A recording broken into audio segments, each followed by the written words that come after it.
I live?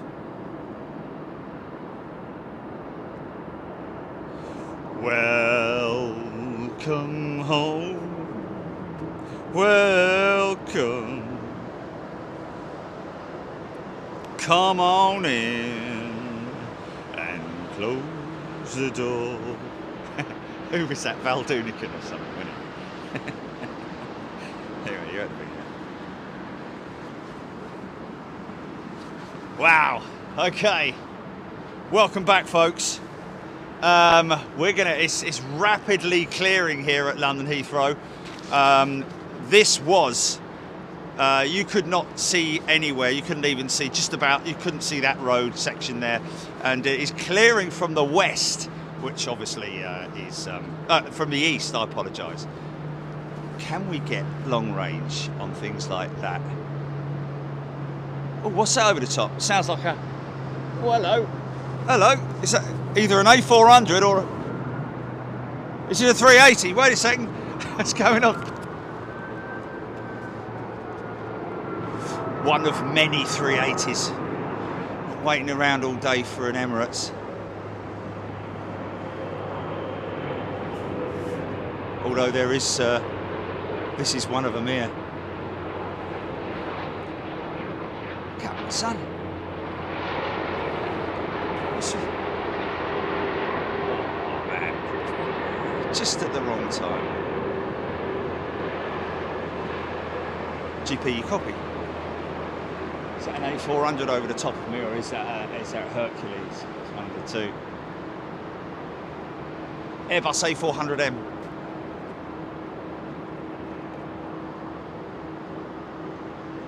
Okay. Right, well, welcome back, folks. Hope you're all doing well and enjoying your Sunday. I hope you can see out the windows.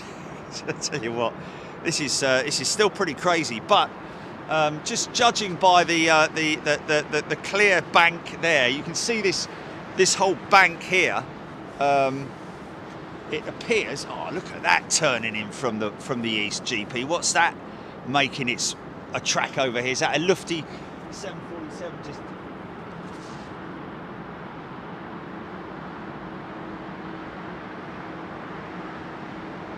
Chicago bound. We'll grab that over the top because look, we have got now a clear bank with just some misty conditions. It's almost like smog now, in a funny sort of way. I don't like to use that word, but as you can see, it's clearing to the west from the east, obviously. Duh. But finally, we can get some plane spotting going, folks. Hope you're doing well. Unfortunately, great shame we missed that 400M. Hoping to do something with the A400M in the coming months. Possibly this summer. Okay, just call me on arrival street. Oh, is it? Is it what in next? Crystal clear in Wolverhampton. Okay, we've got 767-400 on approach. We're still sort of like gorillas in the mist appearing. I'm basing it on what I can hear at the moment. Seems to be quite a lot of. Here it comes. I can hear it. I can hear it. I can hear it.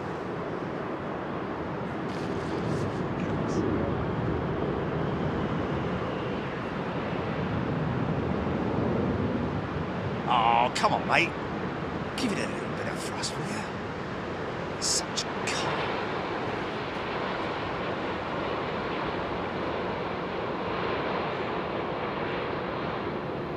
Do not adjust your sets and do not think that you've got an eye condition, folks. This is misty conditions at London Heathrow. Interestingly enough, there seems to be a few... I'm trying to see if I can grab that. Oh, where is it? Oh, she's turning over that American triple. She's turning over that American triple. Come on. That's right.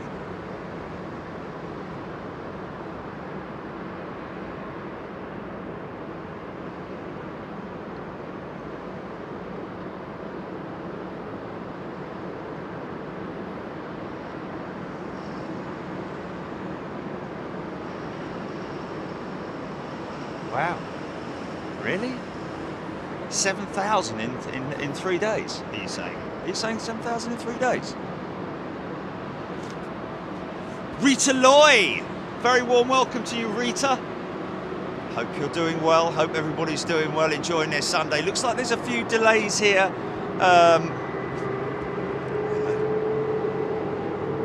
Noisy. What's happening?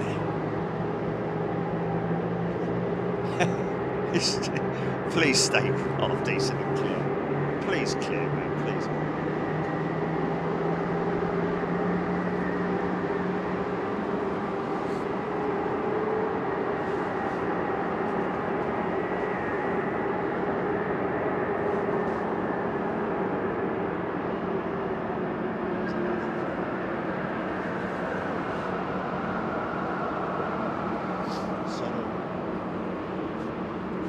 Peter Crane tuning in from Chengdu in China. Happy Heart Chinese Year of the Rabbit to all of you. And yes, happy Chinese New Year to all our friends. I take like, I remember when I used to do when I used to get a lot of my stuff from China, and it was like a 2-month period that they took off.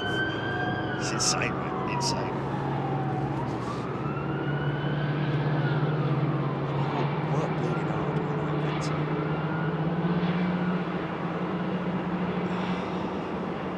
See now, Chile. You see, Chile, it's coming back. It's coming back. It's coming back. Look at the direction of that. Can you see the direction of the fog there? It's coming back.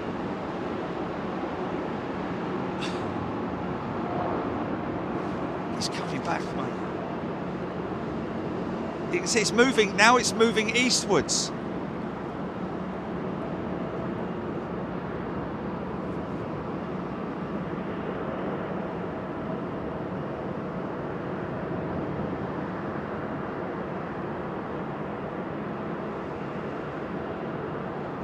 Yeah, it's worsening. It's worsening, mate. This is not good. This is not good, GP. Mate, this is not good. Yeah,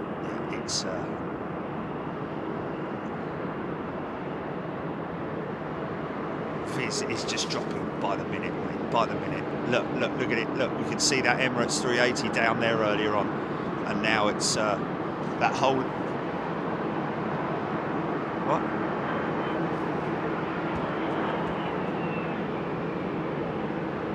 Oh, I can't show people this. It's a good job the bleeding thing's yellow, otherwise we wouldn't see it.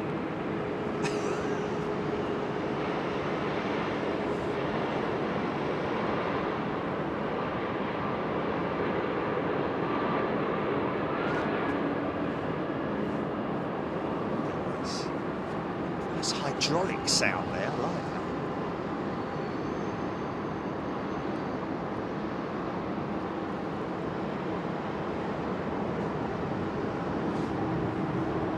that. Something big going out on the southern.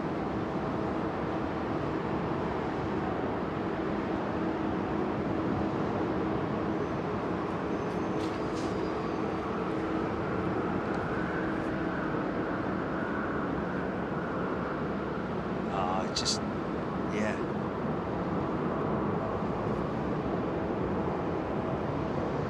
Just seeing if we get any floofage.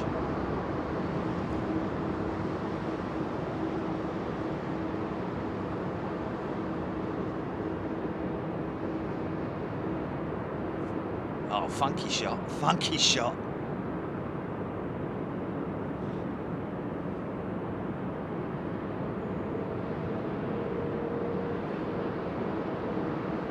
Yeah, but no, it won't. You can't say that it'll burn off, because all I'm saying is, and obviously I want to remain optimistic. Of course I do. But what I'm saying is that, yeah, I know.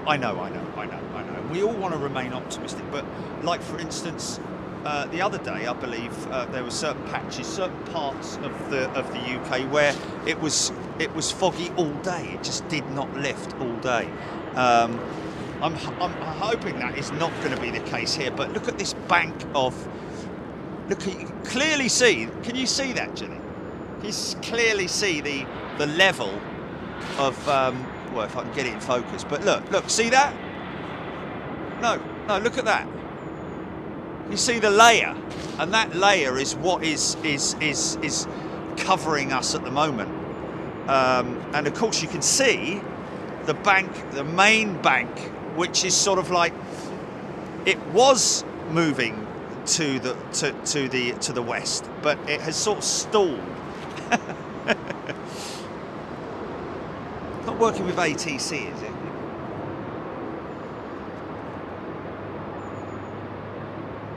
Avro Arrow. Good morning, everybody. Well, actually, is it afternoon yet? No. Start up. Andreas Krugel. Oh, that's Andy from Frankfurt, isn't it? Isn't it Andy from Frankfurt? Andreas Krugel? No? Okay, sorry.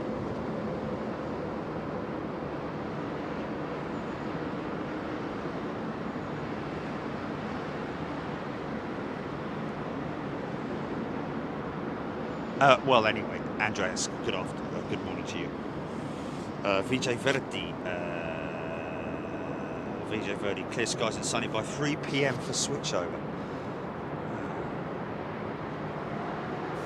There won't be a switchover on 09s, I'm afraid. When they're on 09 operations, always the same. There we go. Paul Rice, and in conditions like these, would pilots ever attempt landing using ILS only? Around 15 years ago, when we had an emergency go-around at Charles de Gaulle in foggy weather due to a runway incursion.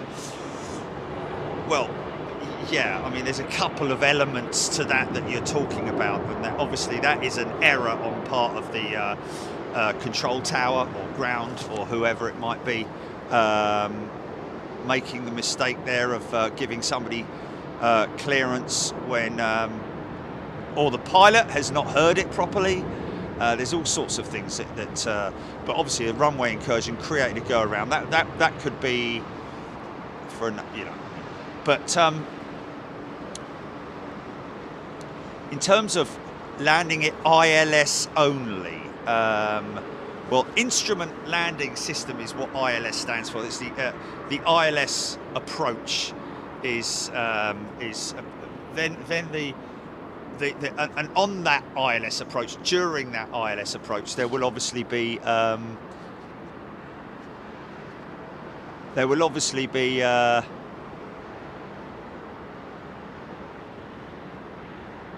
continual contact with the tower,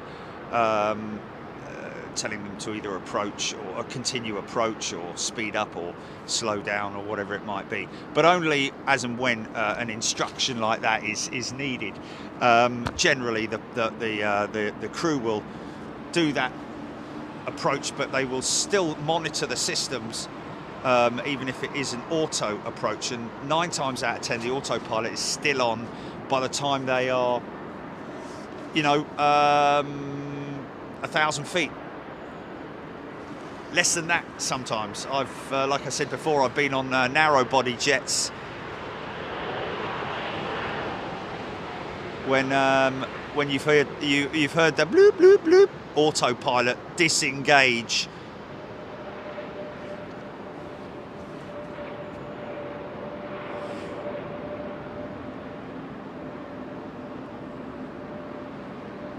Folks, can I just say, we're not at the paddock for a reason. We know why we go to these places, because we want to bring you the best content that we possibly can in terms of what you're seeing. If we were down at the paddock, you would be looking at mist and fog and very little airplane activity, because also, obviously, when they're climbing out, they're going up through and into that fog bank quite quickly. So, you know, any departures, it would be kind of a pointless thing.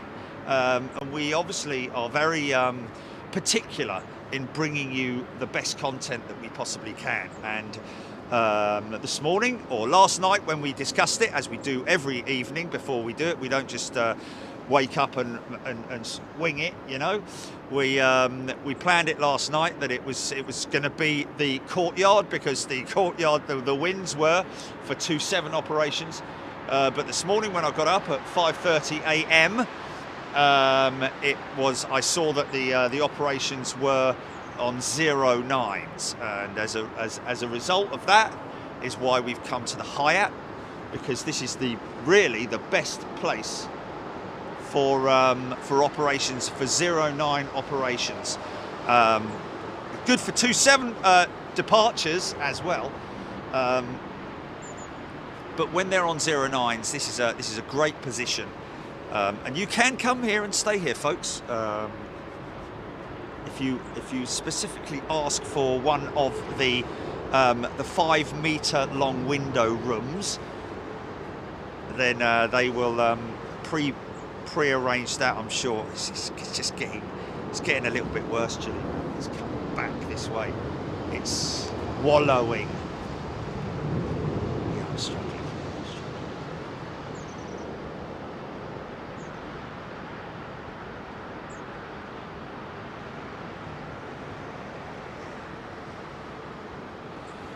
I mean, the forecast was that the fog or visibility was going to improve by midday.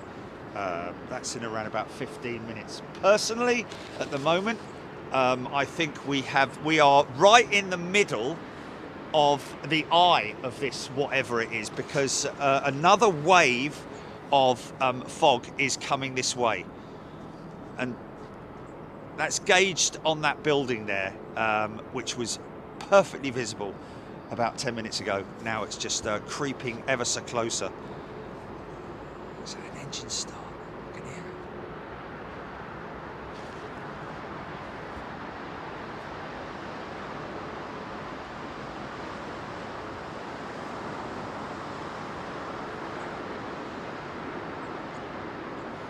Melanie saying it looks like there are loads of aircraft on the ground right now. Yeah, a lot of aeroplanes that are waiting for their gate, like for instance that American jet over there that we saw. It is there, honest. Oh, it's a line up to go out as well, is it? Okay, so there are delays. I'm guessing there are delays due to the conditions.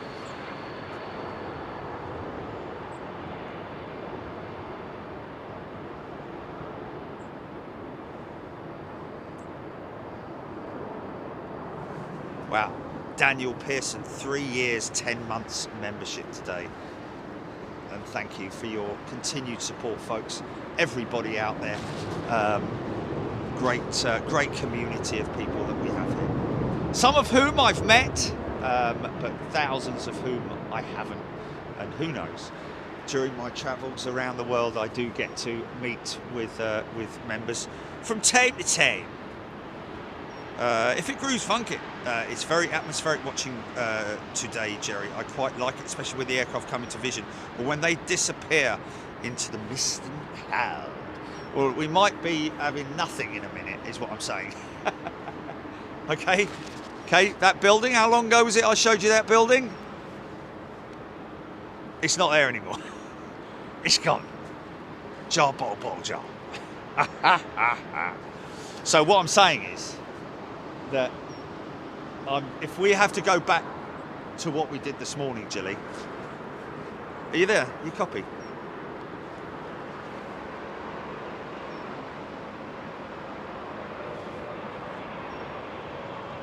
Another Delta 767, is it? Yeah, another 767-400.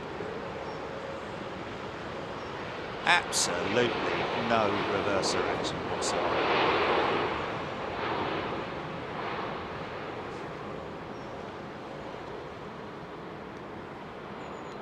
Don't even think they open them up. And of course, the other thing you need to appreciate is that the lights, the runway lights, are visible. See, now it's clearing. Yeah, this is Jilly. It's basically, it's moving around, isn't it? It's moving around because now that building literally has sort of like, oh, I don't know, Paul MK. Flight radar 24 showing average 50-minute delays with a disruption index of 4.2. Didn't know that even existed. Yeah, actually. Martin Mayer. Yeah, flight radar 24 is showing an average 50-minute delay with a disruption index of 4.2.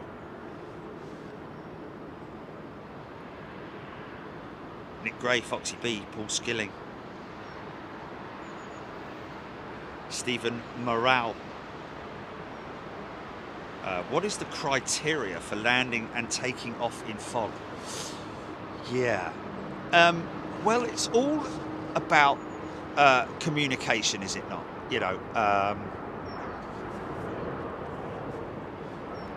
but also these high intensity runway lights can be seen miles away from the airfield, so it's a completely different visual experience for the pilots.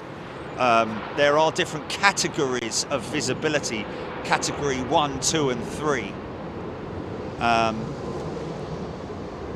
that's why sometimes when you roll onto the runway in an aircraft, you'll see Cat 1, Cat 2, Cat 1 / comma 2, comma 3. In other words, it is a category, an all category airfield, I'm guessing is the best way to describe it. In other words, it can handle category 3 landings in these conditions. In other words, you can auto land it, of course you can.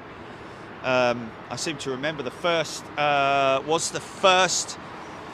autopilot auto landing here at London Heathrow with a Trident, I seem to recall, or was it down the road at Wisley? I don't know, with a VC with a Trident. I don't think they did the Tridents down there, did they? I think the BAC 111s and VC 10s. Those were the days. Kaylee Joyce is a new member. Welcome, Kaylee.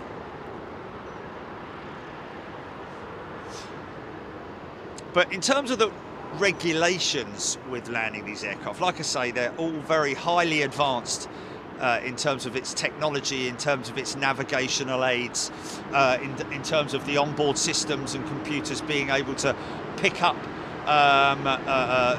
density of weather conditions. There are new aids as well that we're seeing on some aircraft now, which we saw a while back on a I think it was it a 777? Was it CMA CGM at EMA, where it had that new navigational system in the nose, bolted to the nose. I know that the ATR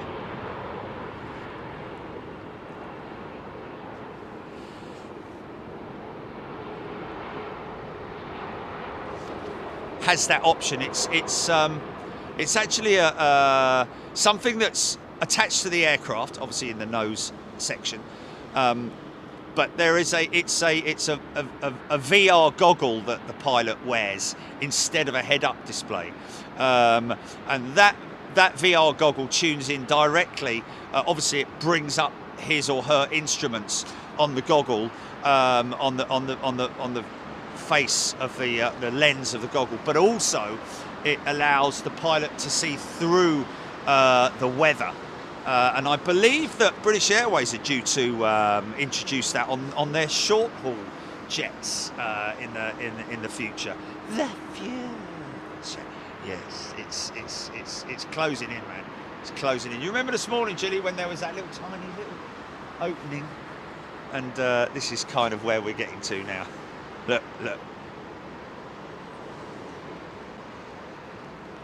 Thick as thieves down there. Still, just yeah. Sorry, folks. It's very frustrating for me, of course, not to be able to show you clarity. That's what we want to see.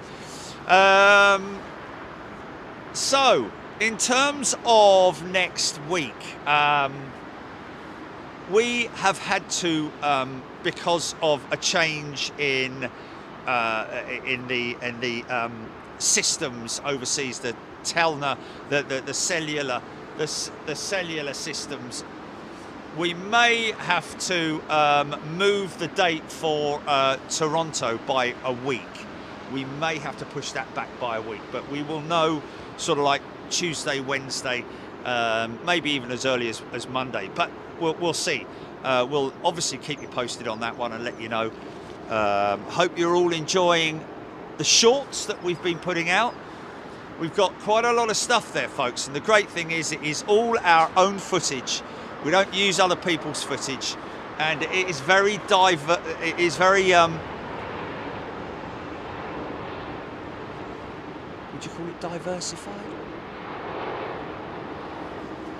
Eclectic. It's an eclectic mix of Big Jet TV. It could be something from overseas, it could be something from a tech show, it could be something from a military show, it could be a moment in time just caught on Big Jet TV and witnessed and shared with all our wonderful members. But if you never got to see it, at least you get a sort of like anything from a 25-second right up to a 60-second burst on shorts. So if you're watching right now, and thank you for tuning in, by the way, welcome to Fog TV.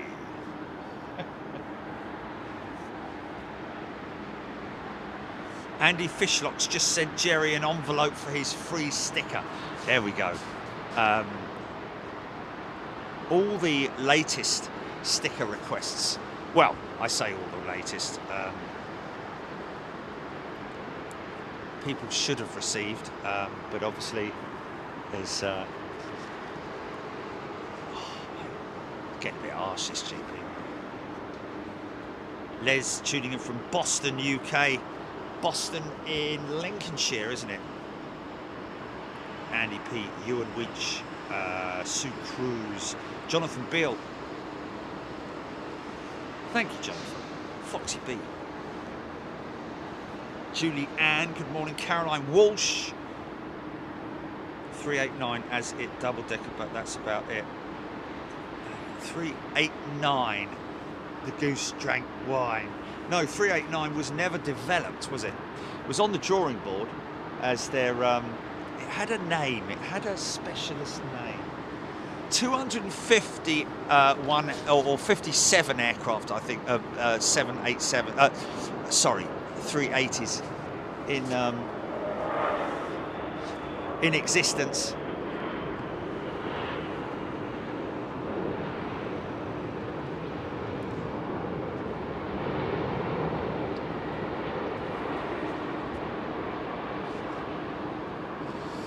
Remember, it's a lot of auto throttle and auto brake as well. So if anything, really, it's just a case of keeping her on the straight and narrow when she lands by use of the rudder pedals. Other than that, it's just a very sort of like you generally see the flying pilot apply the reverser. It's the toga and then the reverser if they want it. Depends on the aircraft type, of course. Odette. Aidan Campbell. I didn't get a notification. Well, you might want to turn your notifications on, Aidan, but there again, you're probably going to say to me, well, they are already on, but sometimes you do get little, what I class as water blockages, air bubbles in your system where it needs a little bit of a refresh, possibly, to continue receiving one's notifications. Steve Blue 67. Thank you. Aviation in 4K, nothing at the moment, my friend. Sant Sharma, Sue Cruz, Cheryl Howard, Glenn W, good morning to you. Jen Llewellyn, how do I gift a membership? It should be a, well, it depends if you're watching on a phone. I think there's a, oh, you've got to be on a PC. My apologies. I always get that wrong. Randy Bushbound, Joe Rocker, 666, Matthew Bentley. You can hear planes, so frustrating. We literally have a tiny window now, and it is the tiniest of windows.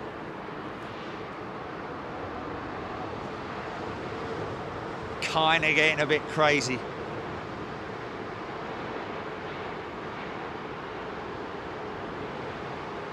Got some great footage from Dublin last time we were there. Couple of positions at Dublin. Still, I'm still intrigued to see whether there or hear whether there are any spotting locations for the new runway at Dublin. Or Dublin. Ortec IP, or is it LP? Welcome, Ortec. Fog at LHR used to mean busy days at northern airports with diversions. Yes, used to, which goes to show how well advanced the systems are here at London Heathrow and other airports around the world. How advanced they are in terms of radar. That's the most heavily improved, I think, especially weather radar.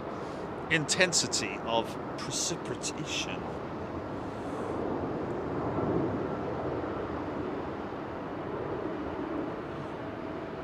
Nick Ray, WestJet 787 next to land. And there it is. Go on, son!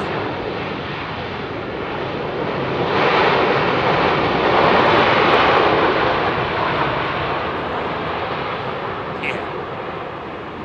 Okay.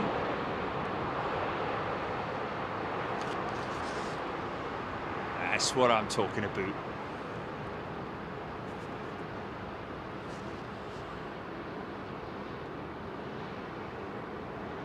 Interesting to read that Cargo Lux has just signed a maintenance deal with General Electric for the GE9X engines on their 777 10s that they're ordering. Well, that'll be the 8 freighter, won't it, actually? Not the 10, it will be the 8 freighter, I would have thought, the 777X. Still powered by the huge and beautiful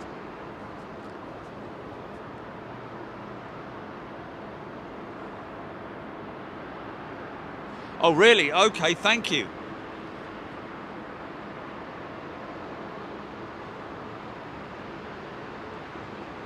Simon Jeffries, Etihad's 380 has been on radar at Tyrrell last few days. Hopefully she's being tested to go back into the skies. Yes, indeed. Most definitely, she is. We made a point of that a few weeks back, that Etihad are bringing their A380. And also, I was watching a football match the other day. The old football fans. It's so good.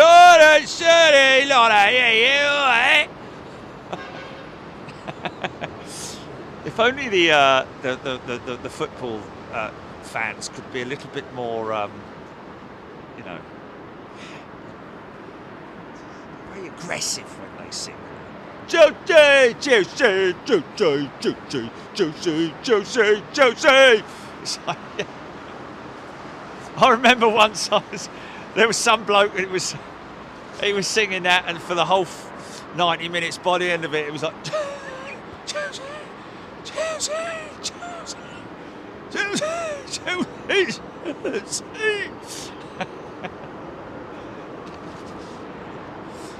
But it could be a little bit more, you know. The referee's a blackguard. The referee's a blackguard.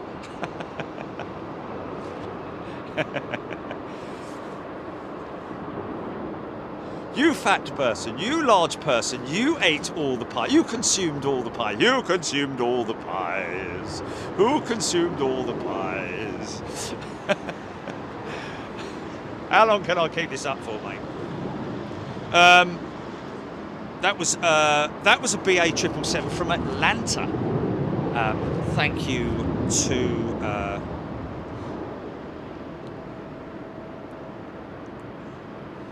Nick Gray for that. Wow. Lewis Aviation, I just looked at the 380 fly over my house. Captain Bod, good news this week. Manston took a step forward to open as a freight hub within 2 years. Now, I've flown over Manston. I think you fly over Manston when you fly out of Heathrow going to Schiphol.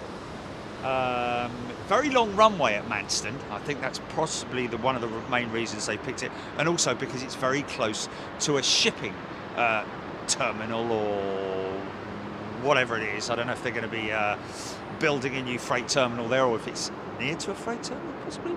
I don't know. But very close to road networks and so on and so forth. So yeah, Manston could be a good one for the future. Of course, EMA is so well located geographically because of its central location. Talking of Etihad, it's a 787-10, nice big long super stretch, as they used to call them in the old days when my old man flew the DC-8. 54, I think, was the shortest. And they called the 71, I think it was, the super stretched.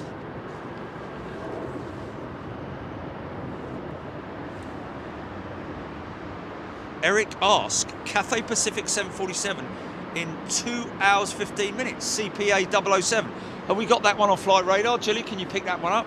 Folks, let's see if we can track Cathay Pacific. At least we've got something to look forward to.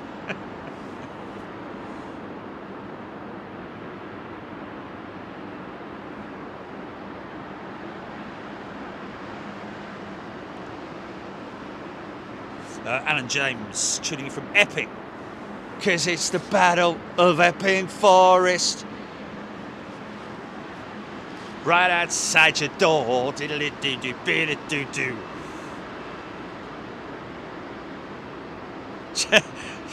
Jerry's new album, family-friendly football chants. Come along, you Reds! Come along, you Reds! Marianne Edwards, Manston was long enough for Concorde to land back in the day. Yeah, there we go. I think Manston, I might be wrong here, but I think Manston was built way back in the old days as an emergency airfield for, hello. Can you see the de-icing going on there, or? Wow, it's a big old cloud of Type 4 or whatever it is going on that American jet. Wow, look at that. Mira's Qatar 380 inbound, 3 minutes. Wow. Wow, big old flare on that one. Wow, still wheeling it. Look at that. Yeah! Trent 700s. Using his wings to brake, literally aero braking as it is it also known. I remember, it's interesting because I remember a pilot telling me, yeah, no, we can't do that, that's against the rules, because you have to have all the wheels on the ground for braking. But mind you, that might have just been me hearing it the wrong way. I think it is I think operators don't like it when you're, but you see it a lot with aircraft, with pilots getting on the reversers quite early, you know, right on the touchdown point, slide the reversers on and basically start the slow down procedure before the front wheels touch down. Pussy PJ saw it. Need more defogging ops as opposed to de-icing.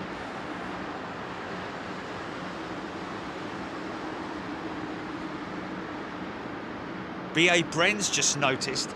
Got a star. Oh, that's hilarious. Oh, Captain Bob Manston was the training airport for BA's 380s. Obviously, again, because of the length of the runway. Wow. Sue Freeman, wheelie. Qatar 380, 3 out, folks. Manston was an American airbase in the 50s. Okay, what was it? But I'm talking about before the 50s, during the Second World War.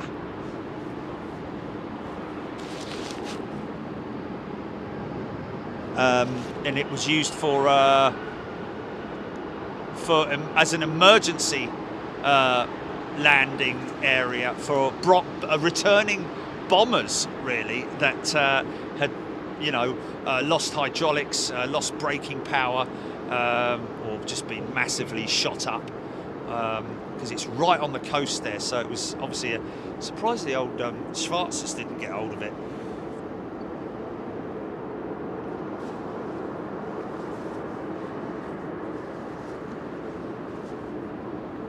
Lord Thomas McRae. Oh, apparently on Google Earth you can see the BOAC 747 at St Athan. Okay, you're going to have to call these on me.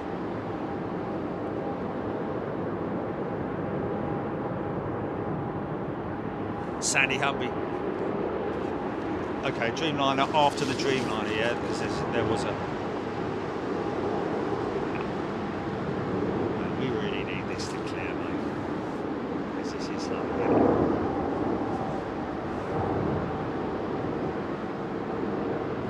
Nick Gray, BA7887 is next to land, followed by the Qatar 380. Yeah. Ooh.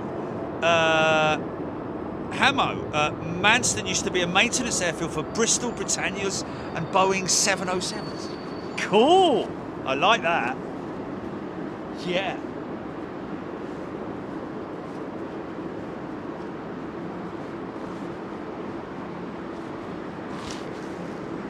Okay, this isn't it. This is another 787, yeah?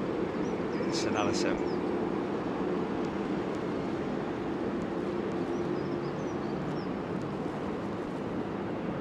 Oh, blimey. Well, that's probably down to the fog, I'd imagine.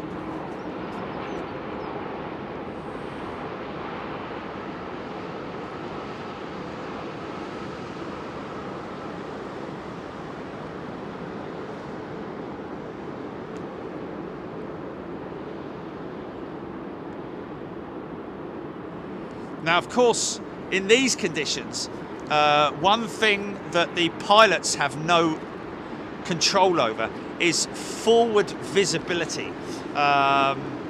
So right now, if that Dreamliner was still on the runway, it would be very difficult to pick it out visibly. So this is where they rely very heavily on the control tower, the ground control tower, just to make sure that the aircraft has cleared the runway. Because I don't think, unless I'm wrong, I don't think that the onboard systems are able to detect an aircraft on the runway in terms of its technology, if you see what I mean. Obviously, it doesn't have a visual eye on it, but I'm just talking about the technology of it. It's a shame, because if that fog cleared, you get a beautiful swirl. Where's the 380? Is the 380? I can hear.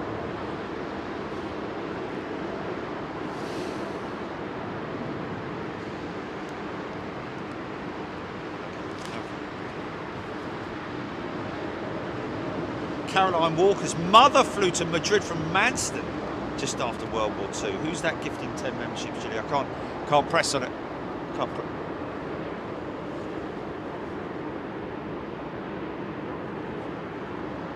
Oh, okay, folks, listen out. Listen out. Malcolm Clenton, just to start, has gifted 10 memberships. Malcolm, you are a very generous person. Thank you so much. That's a wonderful thing to do. Here she is, here she is. It is, honestly, it says 380.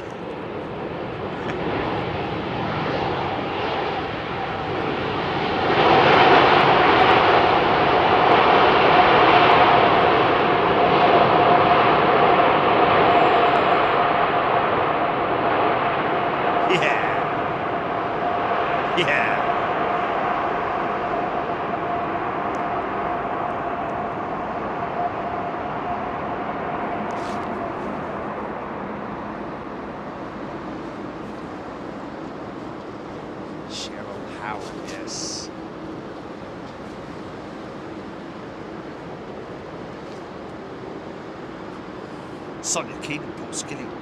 Right, okay, folks. Now, the next aircraft inbound, listen to this, is an aircraft, it's an A350, flown by Scott Bateman, right? Is that right, Jenny? And Vanilla Pilot. Now, these two guys were doing, they interviewed me apparently when they interviewed me on Pilots Together, is it Pilots Vlog? What was it? The Layover Show, that was it. Yeah, they interviewed me on the Layover Show. So I believe that the two, Scotty Bateman and Mark, okay, Scott Bateman, Mark and Vanilla Pilot are operating this next 350 to land at London Heathrow. So quite a poignant moment for them, but obviously a bit of a shame because we can't get it. That was her and Scott. Oh, okay. Oh, that's a shame we missed that 380 going out. Oh, it's just we're missing everything, haven't we?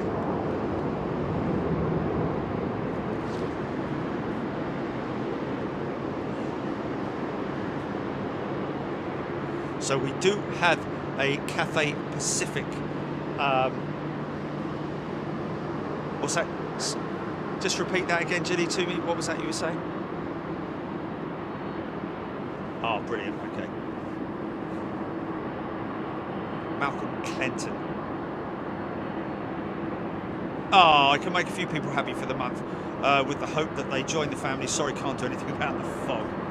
Vanilla Pilot is Mark's wife. There we go. Okay. Thank you for that, Stuart Watson. Oh, did you? Okay, I don't know. There's lots of things going on in my head, Jilly. There it is. Is there?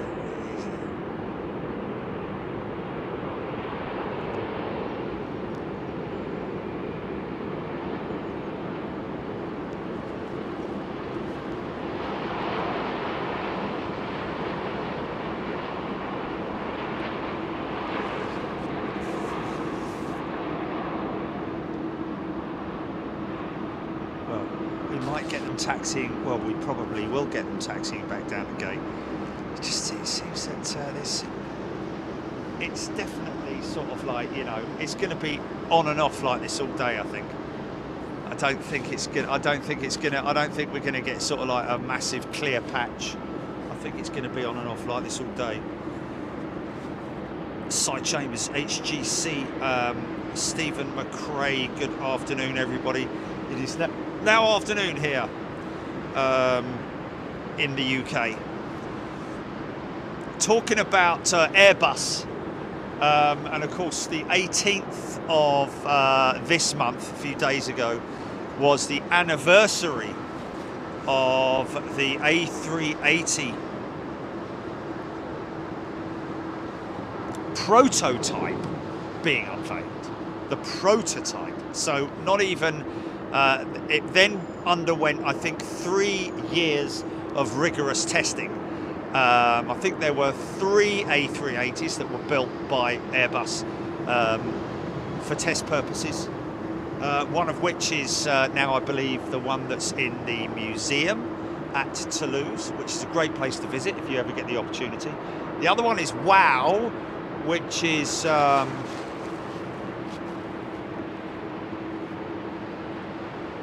the test bed. Still a very, very impressive aeroplane in terms of its maximum takeoff weight. Over 1,200 pounds, around about 570 tons of capability on the A380. It's a very, very impressive piece of equipment.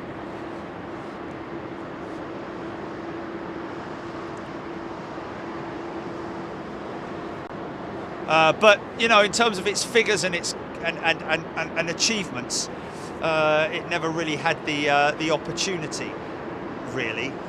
Let's be honest, because of the ongoing demand for newer twin-engine jets as opposed to the 4-engine jets. 747 was just very fortunate that it came into production and release when it did. Had years and years and years, since 1967 to be precise, 1,574 Boeing 747s produced during that period. And we're just about to witness the last one. We caught Atlas Air's ex-Virgin Atlantic Pretty Woman, GV Roy. Obviously she's not GV Roy anymore, I don't think. She's a US registered jet. Going over the top of us earlier on. If you look back at the previous stream this morning, folks, you would have seen that as a cruiser going over the top of us before the sky closed in. Blue sky is now appearing once again, but how long it's going to last for? I think, you know what I think, that as soon as the sky actually clears, the fog actually intensifies because of the cold. So at the moment, we've got a half decent view. What I want to get is aircraft breaking through that cloud bank, so that we can see the pressure over the wings. This is Virgin Atlantic 787.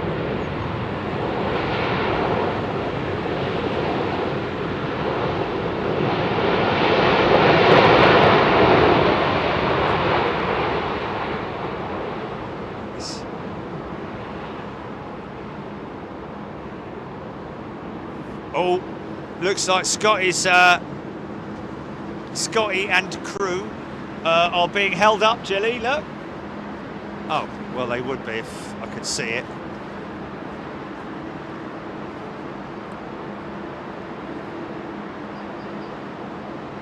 And of course, the 747 can boast the fact that it is,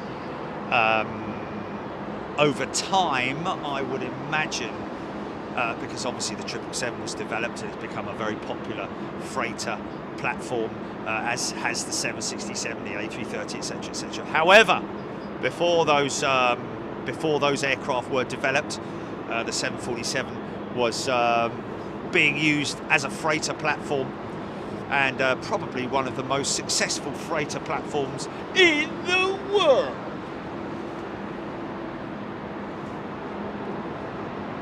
Uzbekistan. Don't know if anybody's read that, but placed a firm order with Airbus for 12 A320 Neos. Now, what's going on here? Is that 767 firing up?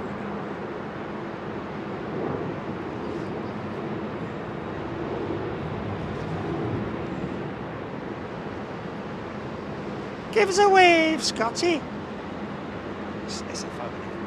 So, does that mean that Mark's in the left seat? Because isn't Scott an SFO? I think it's an SFO, isn't it? Yeah. By heck! What's this? Oh.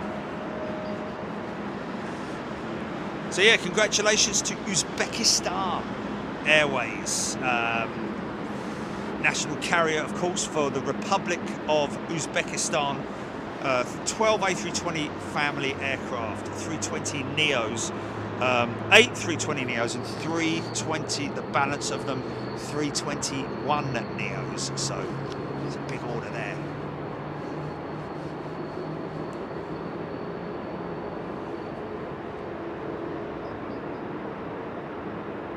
I'll tell you what I also saw the other day. Artillery stall. Interesting, because obviously there's a big battle, and there's always been an ongoing battle between the two major forces in aircraft production, being Boeing and Airbus.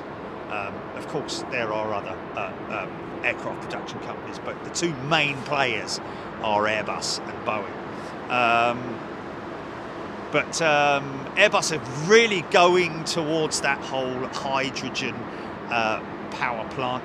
They're actually talking about the A380, ironically enough, because WOW, their aircraft, their test bed, was also used to test the the XWB engine as well, the Rolls-Royce XWB before.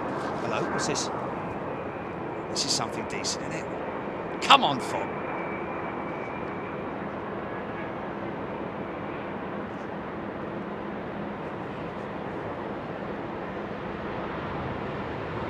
Oh, mate, that's 56, Chile.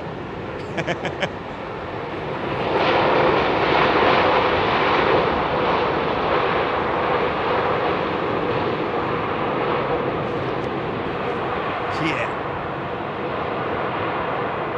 Nice. Disappearing off into a bank of fog.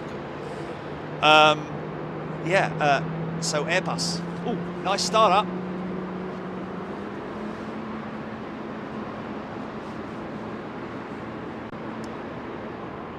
So should be able to get some half-decent climb-out shots now that the skies have cleared a little bit. So yes. Now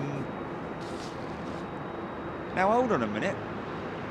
Was that 767 going to gate, or have I just missed something there? Did he go to gate unhindered? As in wasn't hitched up. I thought that was pushing back to go out, but obviously it's not. It's going into gate, or is it pushed back and then gone back into gate? Oh, technical issue with that 767 then. So that's going to be a very unhappy 777 pilot there, because I think he was booked in for that slot there. Say, controversy here at London Heathrow.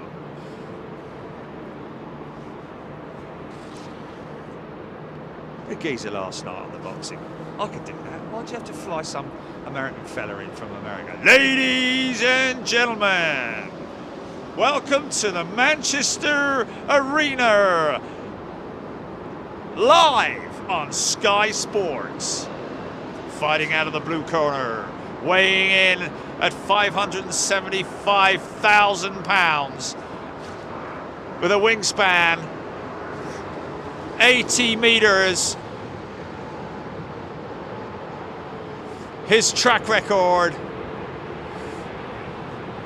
15 fights, no knockouts, 3 defeats.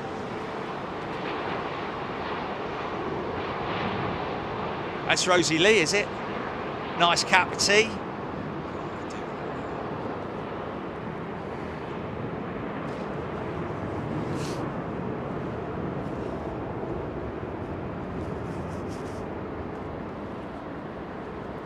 So yes, of course, WOW being used as the platform for the new hydrogen power plant program that Airbus are surging ahead with, literally. Obviously, they're continuing their production, their development for the single aisle market, and also for the heavy stuff. We don't know what the next one's going to be in terms of the 350. What comes after the 350?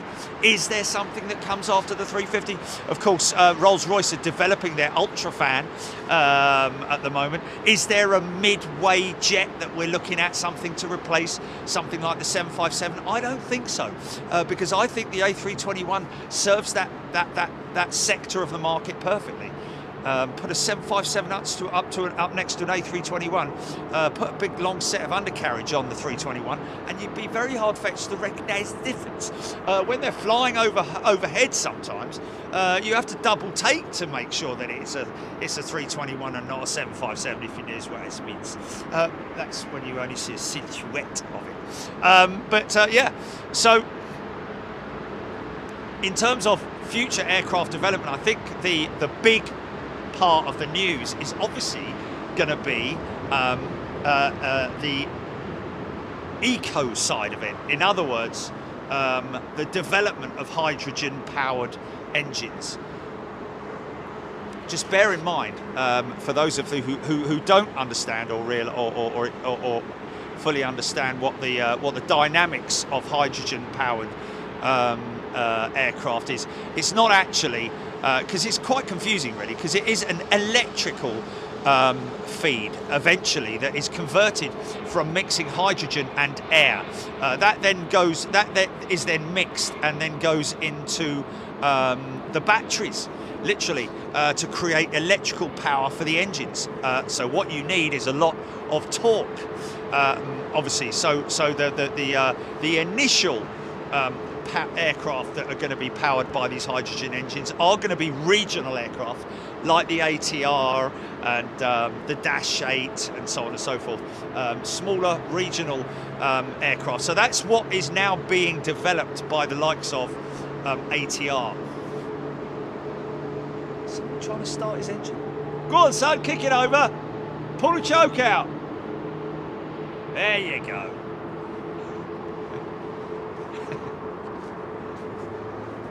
It's getting bad again.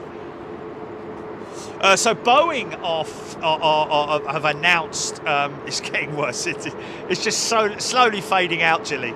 It's slowly fading out, mate. Boeing have announced the new truss-braced wing aircraft, which is an oval. It's like an overwing with a big truss on it, because it's a massive wing. So they've kind of merged a sort of like regional type airframe with a 787 wing, really. You know, massive, great big wing.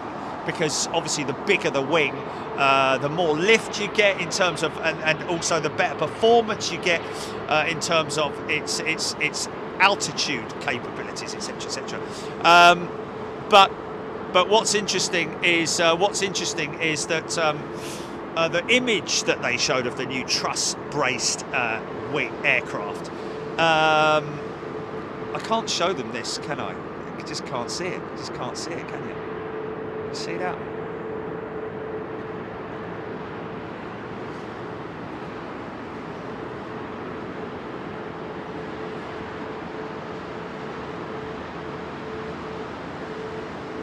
No, man. How did they know where we were?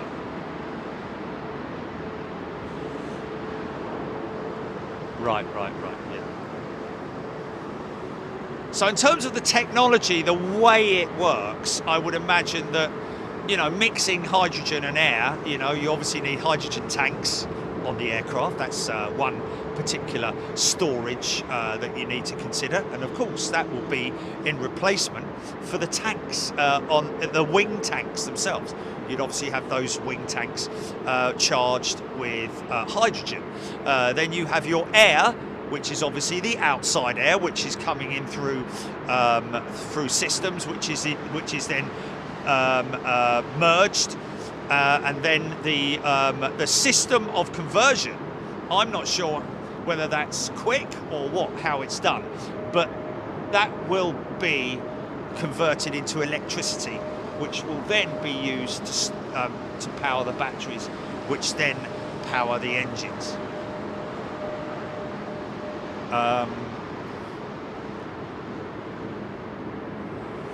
So it's very interesting for those of you who are a little bit confused about hydrogen power, because it's part hydrogen, part air, and of course I think hydrogen is the most user-friendly element or something like that, in terms of it's not messing with our eco footprint or whatever it might be. But yeah, good to see, and it makes sense when you look into it. If you just Google it, Airbus have done quite a lot of stuff on it, so it's something that's definitely for the future, but nothing to worry about, folks. These big, super juicy, huge ultra fan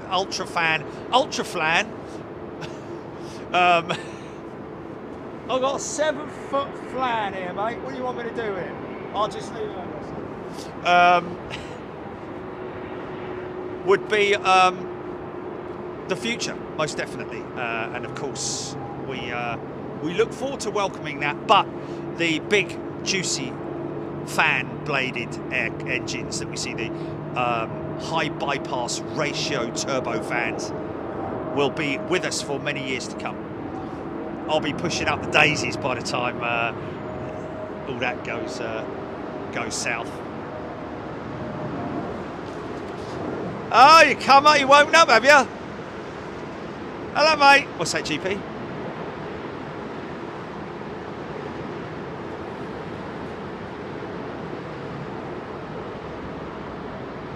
That's the only bleeding thing we can see flying at the moment, isn't it? Come on, son. Where you going? We need an air display, mate. We need an air display with your beautiful wings. He's disappeared into the mist. Okay, it's getting worse, folks. I'm glad you're all enjoying watching fog with a few tails thrown in. So we'll have to see what Boeing bring to the table with the new truss system. But it did look like it had a couple of GE9X engines slung beneath the wing. I think if you're going to develop something that is controversial in terms of improving numbers, i.e. fuel economy and so on and so forth, I'm quite surprised not to see Boeing developing a hydrogen-based engine unit to bolt onto that aircraft, because it looks ideal. It looks like the ideal kind of platform. Wow. Looks like the ideal kind of platform to bolt it onto, anyway.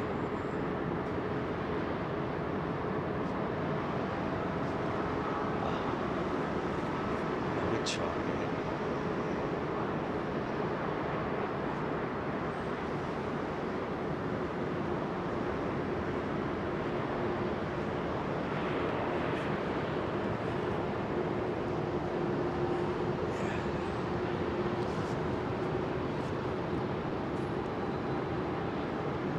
And actually, they're actually beginning ground tests. Well, actually, ground and air testing with their the hydrogen system. New fuel cell engine architecture. So the fuel cell will basically be the battery itself. That will store all the energy that's then transferred and demanded by the engines. Airbus is targeting a range of 1,000 nautical miles, and that's pretty damn decent.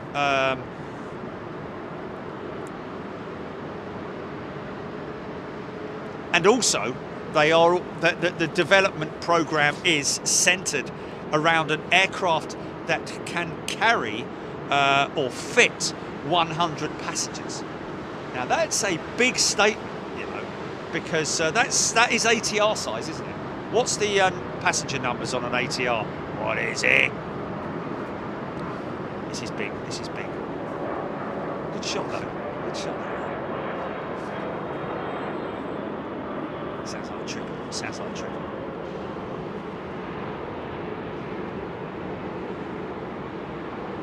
$72,600. Oh, ATR 72-600. Sorry, my apologies. Yes. Oh, look at that, blimey! Heavy on the old brakes there. Wow. Sorry, you didn't see that, folks, but I did. It's almost like they slid to a halt there. I don't know if I caught the back end of that, but it's almost. I want that exit. I want that exit. By golly, sir or madam, you achieved that objective. Lots of aeroplanes on the ground at the moment, seeing lots of tails there.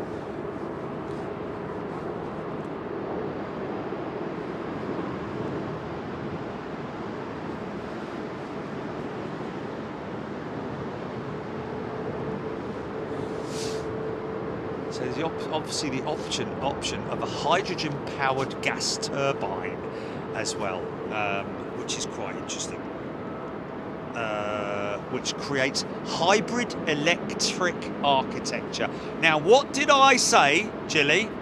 What did I say at least 2 years ago or maybe even longer back about electrical powered aeroplanes. What did I say? It would be a hybrid system, and that hybrid system will be for larger aircraft, I believe. That's my take on it anyway. 350 in there somewhere. That's Rosie Lee, isn't it? All right, San. Down at the old Bullen Bush.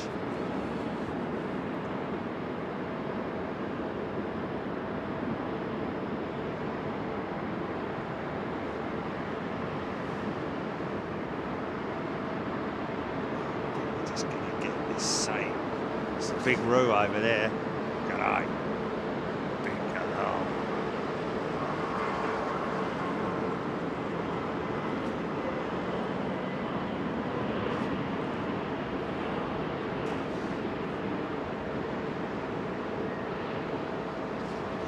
One hour 39 minutes till what, GB? Oh, the 747. Oh man, look, folks. Let's all aim towards something, shall we? Stop what you're doing right now and just jump on your Flight Radar 24 apps. Now, what I've done is to simplify it for myself. Well, I'm a bit of a simpleton anyway, as it happens. I just zoom out. I've obviously highlighted, filtered for London Heathrow. Obviously, a lot easier to do that because then you just see all aircraft that are Heathrow bound. We've got EK29 around about 36 minutes out, just crossing the Dutch coast, I think it is. So that's a big one that we can look out for, and you'll see it on your Flight Radar apps as well.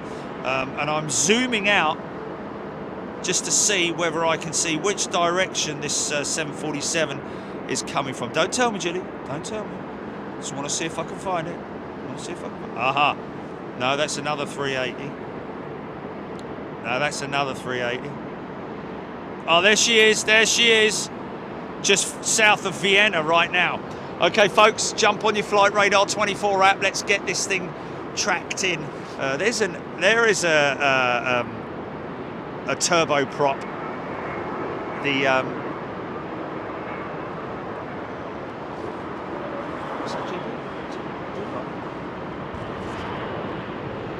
oh yeah, yeah.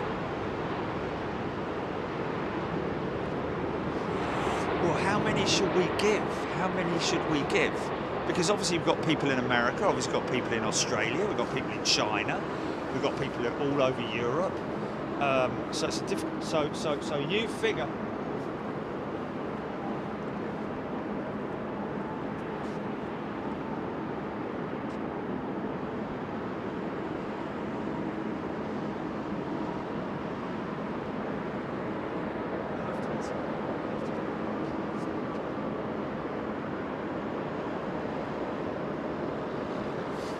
Yeah. Okay. Well, we do.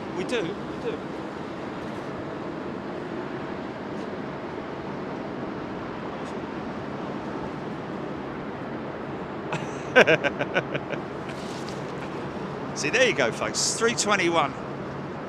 That's as long, almost as long as a 757-200, as far as I can see.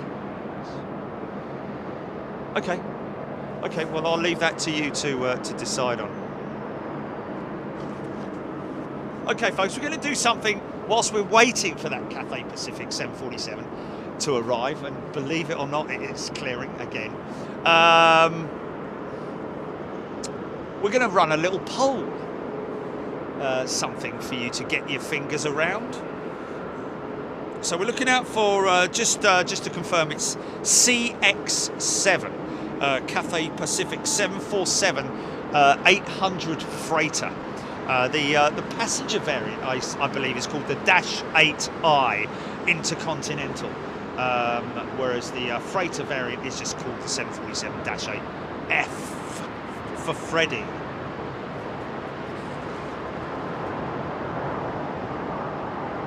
Something like that. I think it's quite big. I believe it's quite large.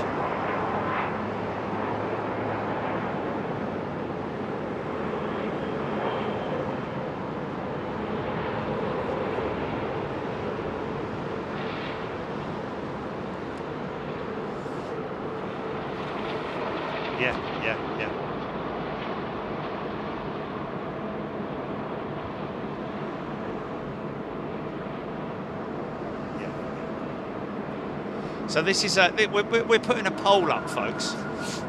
Not a washing line. Put la di da, hanging me washing on the line.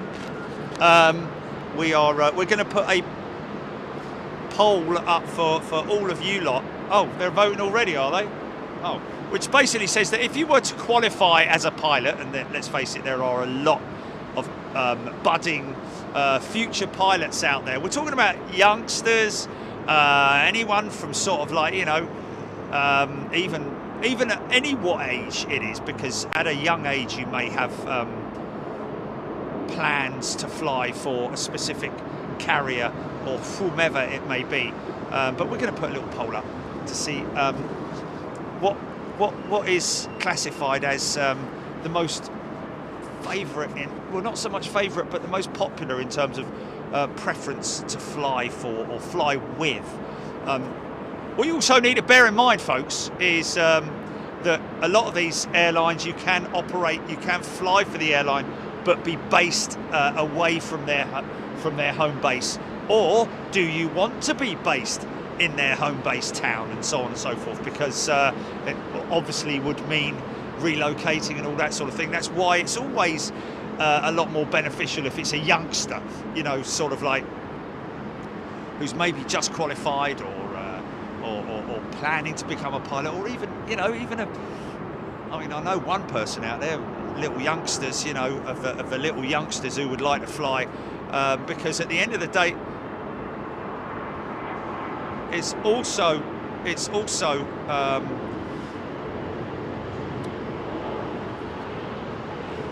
what's happened, Jim?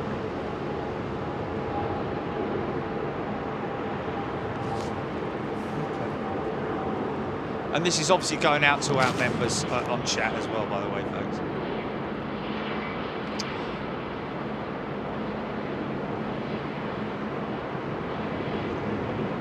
What's that? Can see what?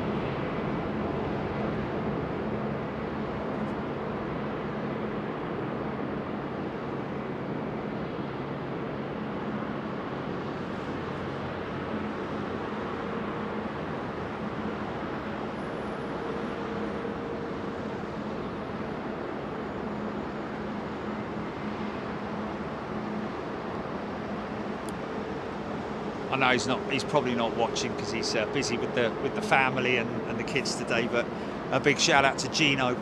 Oh, Gino! Played golf with him yesterday. First time I played golf with him. Lovely fella. Him and Charles and Stuart. Stuart's a chef on those very exclusive yachts. And Charles is a lawyer. Gino is Italian, of course. He's Italian and he's got a restaurant. I was just waiting for that moment where he'd let me down and I'd be like, oh, you break my heart, Gino, you break my heart. But no, he was always there, propping up the team, propping up the squad. So we dovetailed well yesterday. Great to see you, Gino.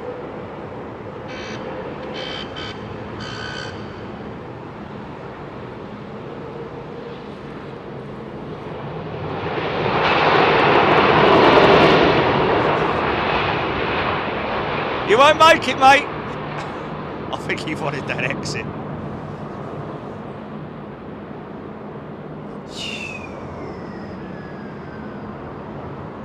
Nice. Nice burst of reversal there.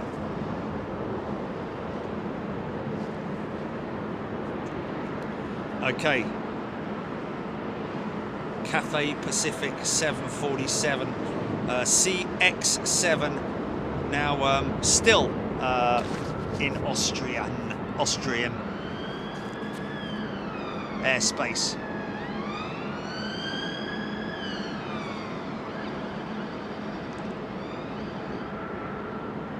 You break my heart.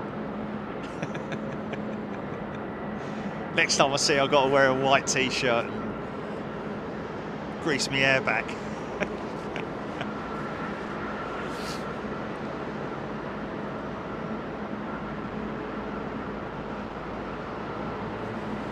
Kevin Fisher, no EasyJet on pole.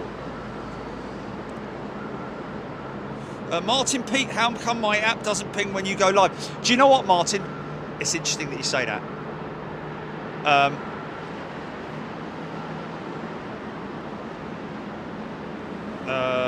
Yeah, Martin, it depends on the app, but also you sometimes have to hunt through to hit that little bell. I noticed the other day. Okay. It's in the phone settings, Peter. Martin, sorry. Martin Pete. No relation to Steve Pete. Paul Skilling, CX7, 1 hour, 20 minutes out. Let's get her to number 1 before she arrives, folks. I know that we're obviously going to be going through a lot of other stuff between now and then. But we've got 380s to arrive between now and then.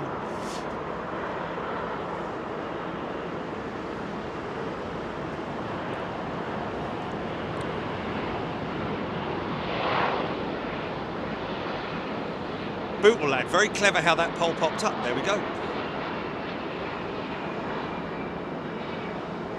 Oh, Arrow, yeah, of course it will. You know, it will. The results will be determined on geographical location. Of course, it will. Darren 747 Steggles. Good afternoon to you. Stuart Watson, Jonathan Ezor. Oh, Jonathan, I'm a Yank but not an American fan. Picked BA. There we go. So, would you be prepared, Jonathan, to relocate to old Blighty and wake up to this every morning? Obviously not. Obviously not. A little bit of banter. James the drummer. BBLLB. We'll look at the results at the end of the stream, by the way, folks. So don't feel that there's any rush to get that. Kathy and the Birds, Emirates for me because of the high probability of flying 380s. Also a great hub to fly from, goes everywhere. Destinations in it. 160 destinations.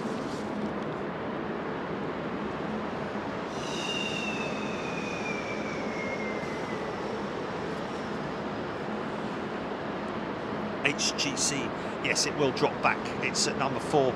Well, it was at number 4 in those in this chat that I'm seeing right now. Aidan Campbell, Stephen Rouse, just tuned in. Can't believe the fog. Yeah, it's pretty gnarly.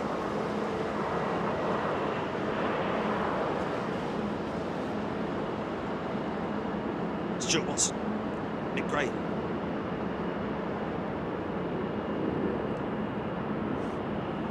Luciano, good afternoon from Argentina.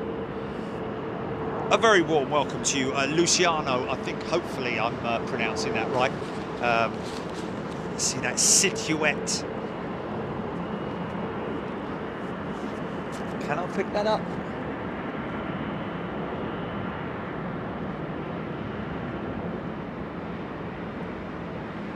I don't know what it is because I can't bleeding see it. It's a ghost ship.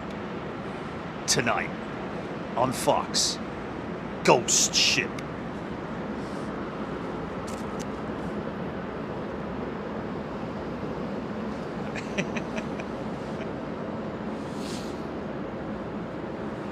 Oh, hello, Alan. Camp David.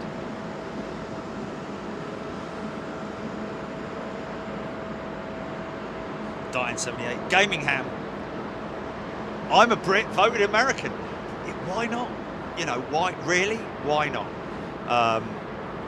I have been through the whole relocation process, and I have emigrated from these beautiful isles before in my lifetime. 4 years living in California, running a motocross magazine. Oh, look at this! We're getting it, GP. We're getting it. We're getting it. Well, the aircraft on approach nearly kind of almost.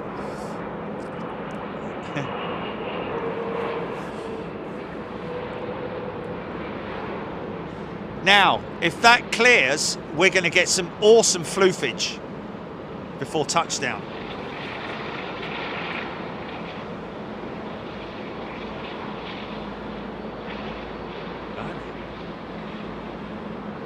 Was that tyre smoke, or was that a locking brake? Or was that? I think it was, you know. Now they are Trent 7s. Sorry, Trent 8s. You can hear them humming away. Listen to the hum. See if you can pick it up on your big bassy speakers. It should sound like this.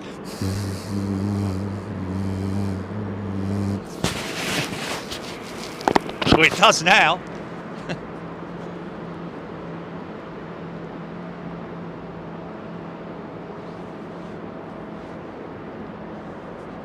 Tristan Wirlow, American for me, somewhere nice and quiet to live in the US and varied fleet. Yeah. Oh, mate, if this stays as it is, I'll take it as it is. We have...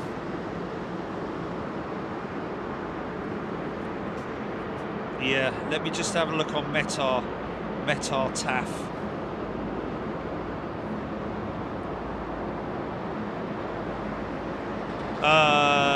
Runway, yeah, runway visual, 1.5 kilometers of visibility at the moment, which isn't brilliant. Normally that's around about 10 Ks. That's when you like it nice and clean. But we're getting it, we're getting there.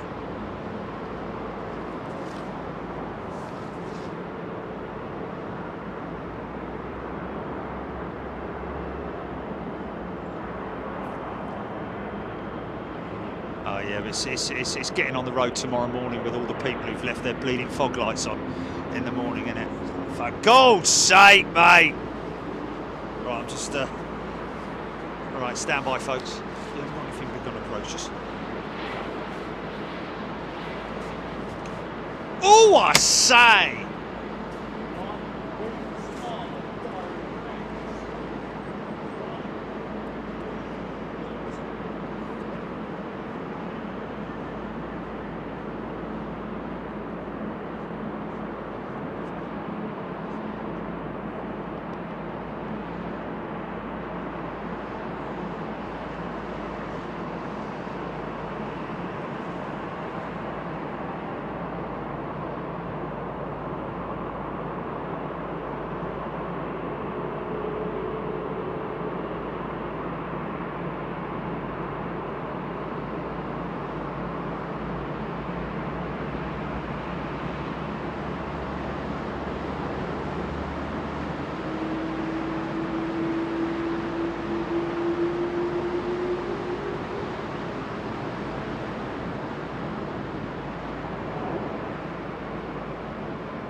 Hello everybody.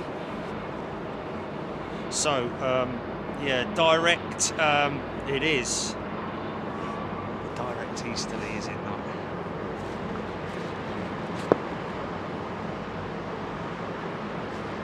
Absolutely bang on it. 2 knots, if anything. I mean, that's just because of...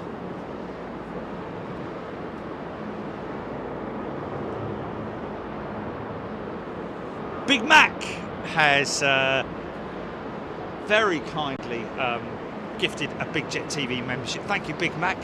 Makes me think, actually, can you do a McDonald's order. Aidan Campbell, ETA 1413, I believe that is CX7. That's what we're looking for, folks. Thank you again to Big Mac. I think big on approach to IGP.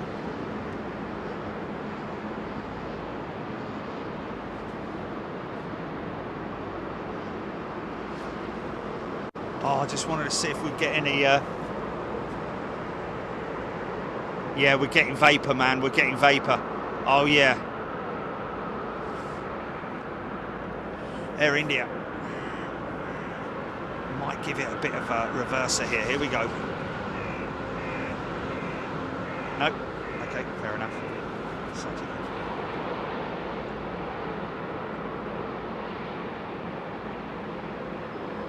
Yeah.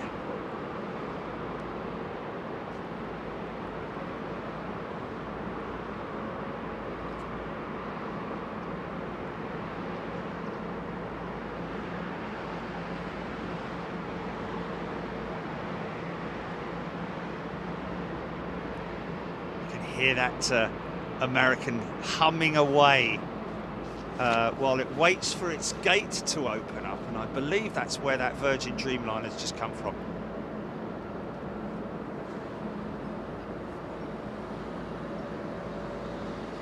Stephen Morale, flying in the fog on an aeroplane is more safe than driving on a motorway.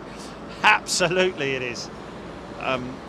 Because you have two very, very, very highly trained and qualified and established pilots up front looking after your safety, whereas on a motorway you have 55,000 very angry, confused,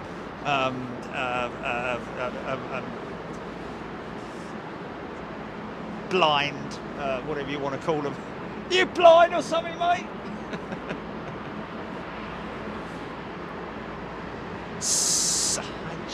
Sahaja Sam, good day to you. Been a lurker for years. Sahaja, great to see you come out and say hello. Thank you so much. Get involved in the chat, folks. If you have been somebody who's preferred to just sit back and watch the stream, but at the same time supporting us, that's why I want to, even if you are lurking, just please come in and say hello so that I can at least thank you for your kind support to the channel. Wonderful. Kathy Williams, Emirates, due in 15 minutes. I think that was the one that was just crossing the channel. We've still got the 747 just approaching Munich, between Munich and Vienna. Good night, Vienna. Yeah, I got this Emirates 380 in 9 minutes, so that was obviously quite some time ago, approaching from Iraq. I'm not going to see it because of the conditions, unfortunately. Royal Tunbridge Wells. I want to make sure that I'm ready for all of these ones.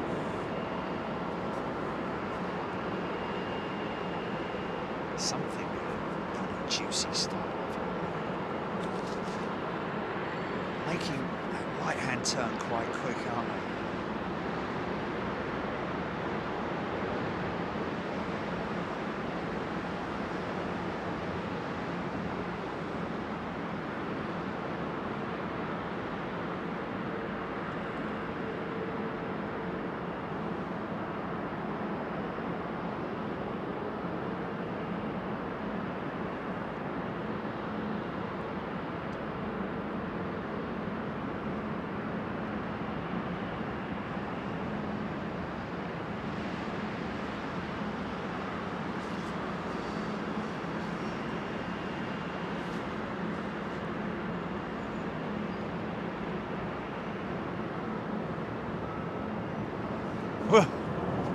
What's that, GP?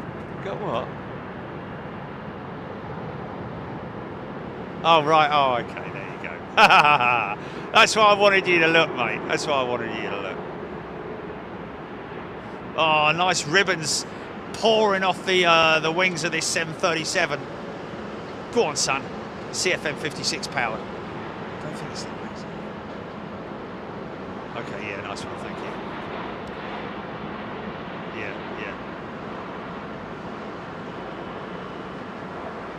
Wow, some nice ribbons pouring off that. I mean, it's some great shots here.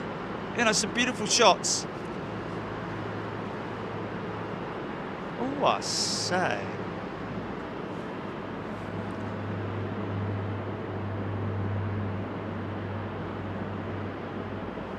Blimey, Green Acres, glad your brother was all right, mate. Mark Jenkin.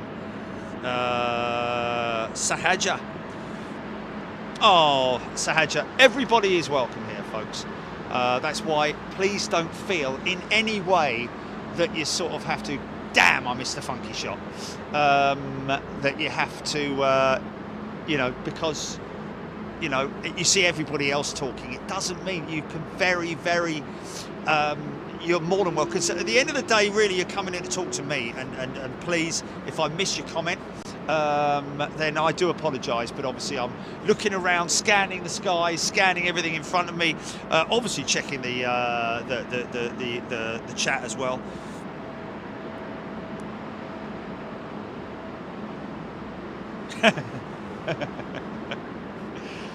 Some beautiful silhouette imagery going on there in the distance. Let's just have a quick look and see. I'm going to check my approach. Oh, okay, so we have got.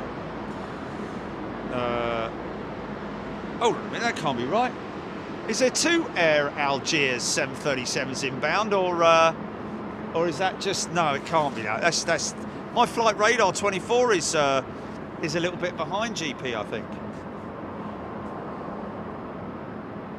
Oh no, now it's changed. 321 followed by a 787 from Mexico City. Just I think it's just turned. I think it's just pushed in, isn't he? This 787.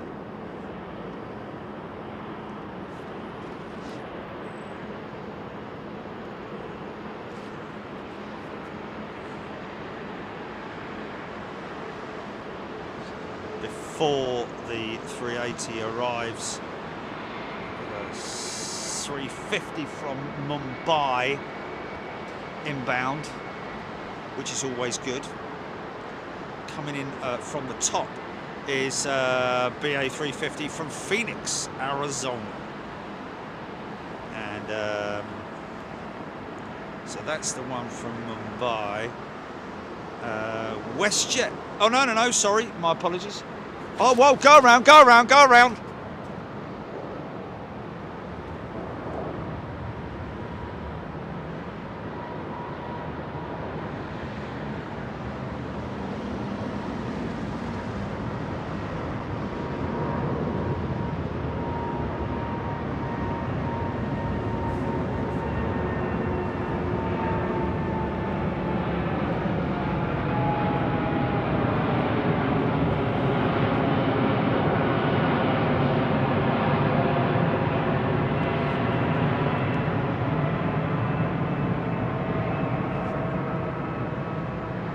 Calmly executed go-around procedure there for that 787. No doubt either something on the runway perhaps. I don't think so. Maybe the 321, I don't know. You should start to see the flaps and slats being retracted now. Aircraft will be reconfigured into flight. You can see the flaps now retracting. Forward leading edge slats as well will also go up in unison, and that aircraft will put itself back in the circuit. Crazy. I don't know. It was. I don't know who it was. Like I say. Was it you? Was it you? Hey. That wasn't me.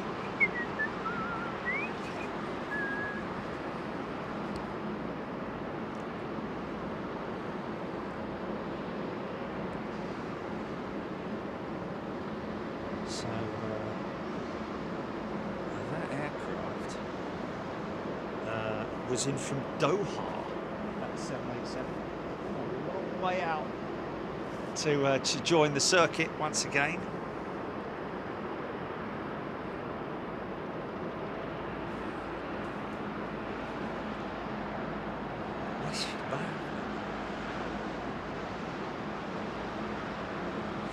Gary Lyon, CX7, just passing Nuremberg. Thank you. John Merton, Dave Allberg. The Gaming Hand. Great wallpaper shots for your PC. Well, is that right?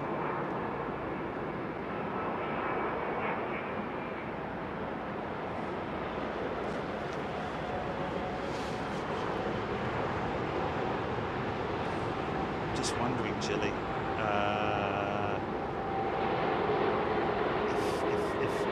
if we're happy that these conditions are going to stay as they are, or maybe even improve further, I can go around the other side of the build, like we did that time before with the storms, yeah, and get the approach, and actually get the approach with all the wing fluff and all that.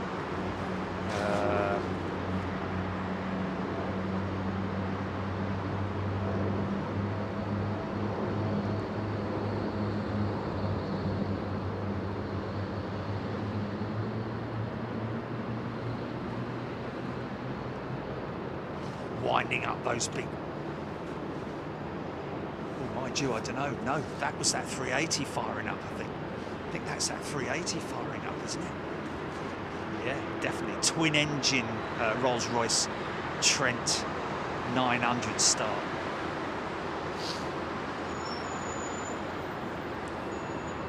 Graham Hesp, very atmospheric. I like that. I like that. Finally, we got what we asked for. Half decent conditions.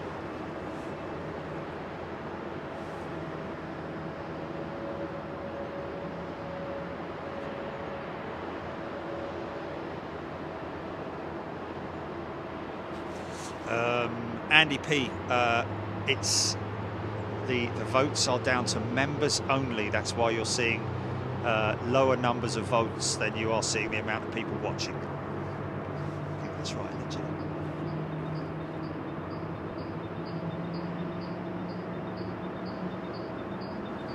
It's only people on chat who can vote.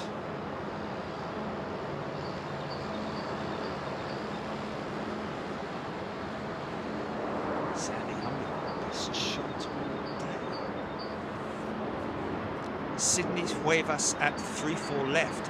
Hello from early morning lurker from the US West Coast. Sydney. Good day to you, Sydney. A very warm welcome to you tuning in there from the West Coast of the United States of America.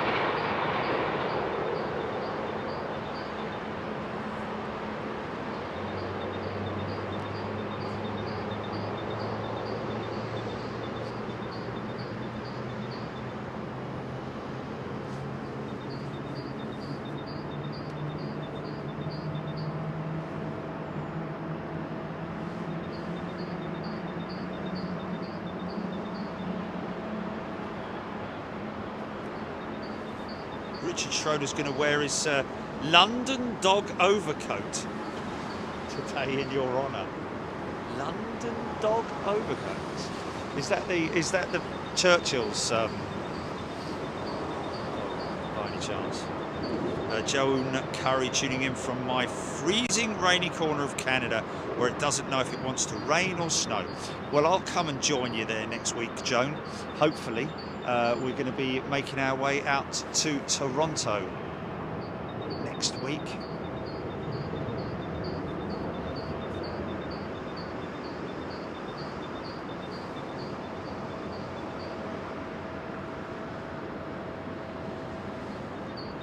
Aviation in 4K. Just saw the go-around. I think it's worth doing that switch.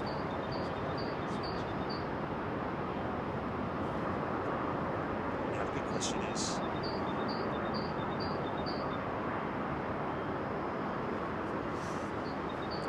Nigel Gale, BA 350, Mumbai to London Heathrow, overflying north at 7.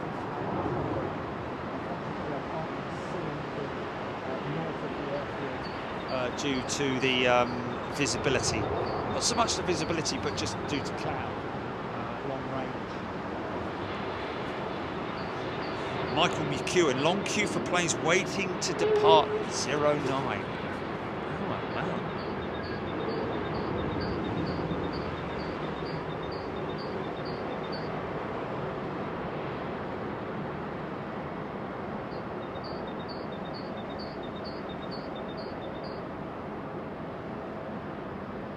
Squeaky toy bird.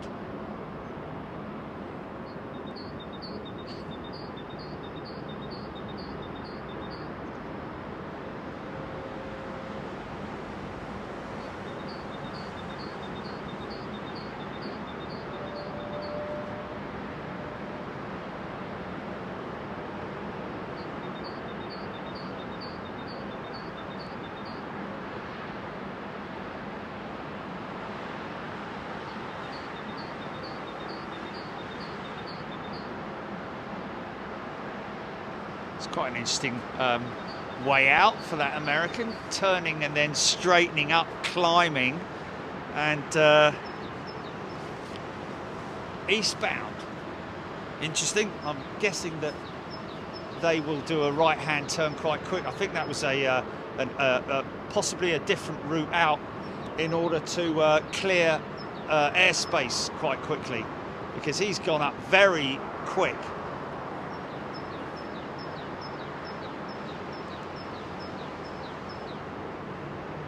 Captain Ron. Wendy Fisher has finally found CX7.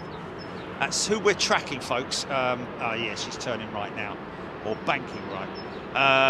Cathay Pacific CX7 747 freighter inbound to London Heathrow, about an hour out. Got something big approaching me from the east, GP, heading west. Here's one that, and that's long range over there. Looks 746, definitely a 4-engine. What that is up there, I'm not sure.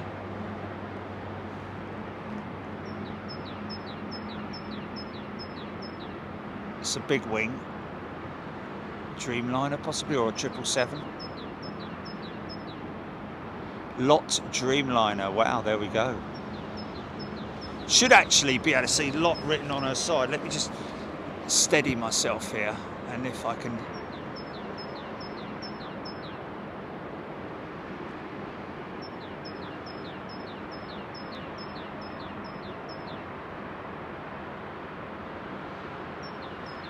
Now, we've been in Boston and caught that service on approach to New York, I think it was, in the past, didn't we?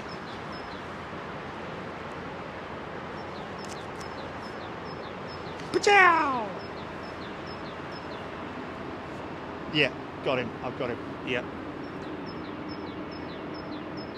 Gary Lyon going to try and do some plane spotting at Haneda Airport in September. Well, we are planning to get out to Haneda as well, Gary. Hopefully that will work out. Around about April, May that we're hoping to do that. Joan Curry, if this keeps up, YYZ will have a busy de-icing zone. How can you what? Sorry.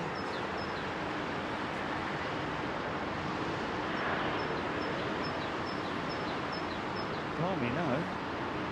Did you do it express or did you do it? Oh. Is there a number with it, GP? Have I got to give a number with it? No? Oh, okay, it's a bit of a shame.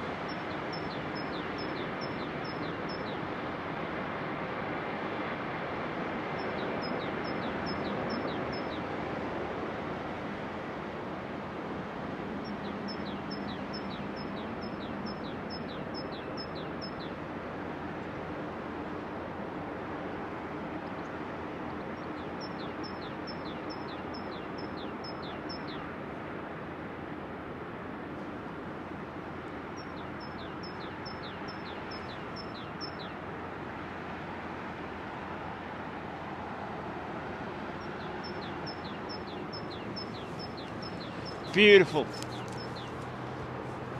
jumbo jet.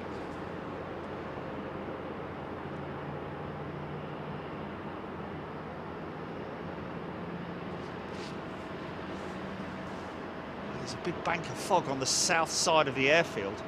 You can see it. You see that? See that big bank of fog on the south side? Crazy.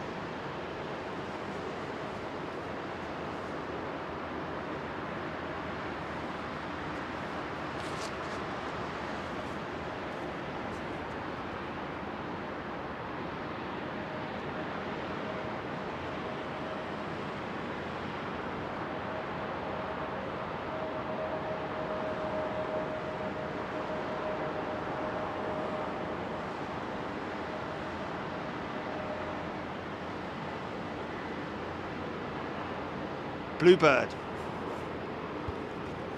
British Airways EcoJet. Well, it's no more eco than all their other jets, to be perfectly honest with you. It's just got a different paint job. To show their commitment, obviously, to the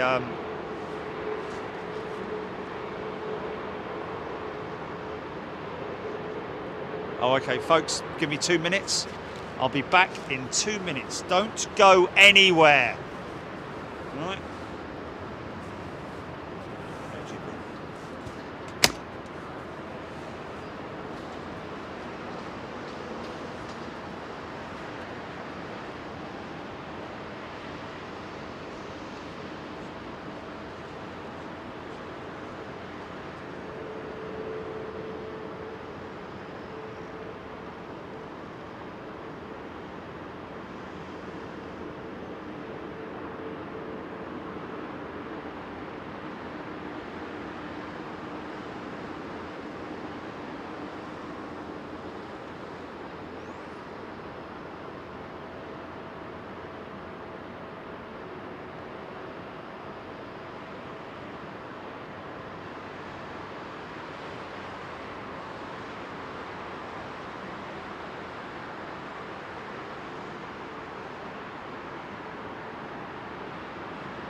Yeah.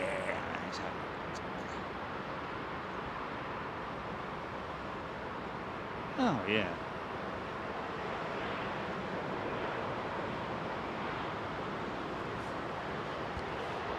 Yeah, I know, but, you know, here comes that 380. Big old lump, look.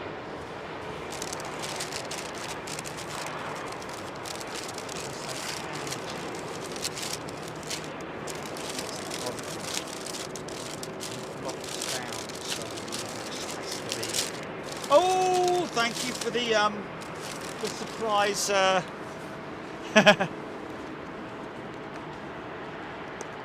Yeah. Yeah, very much.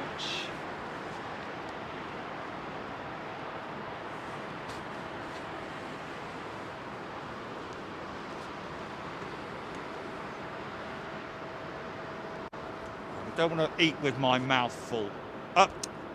Talk with me mouth full. Eat with your mouth full. How are you going to do that then?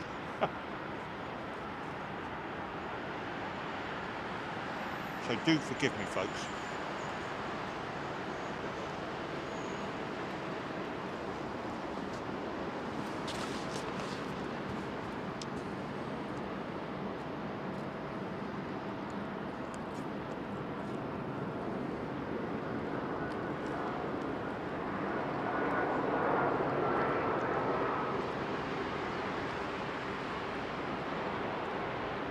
Nice.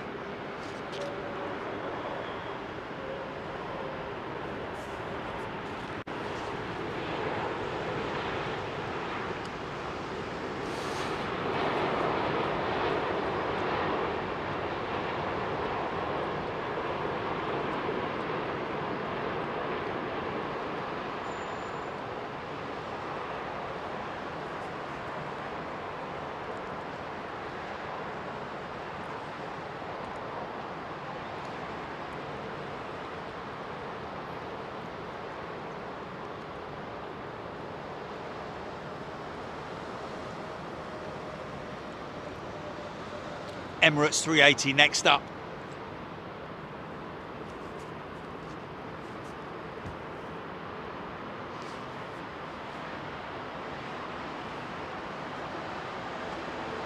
Thank you, Mr. Righty. See bright in the afternoon.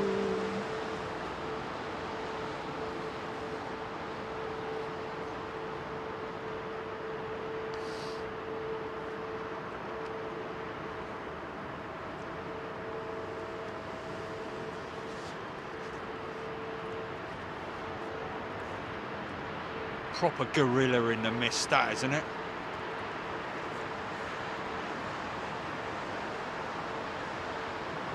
Big old silverback.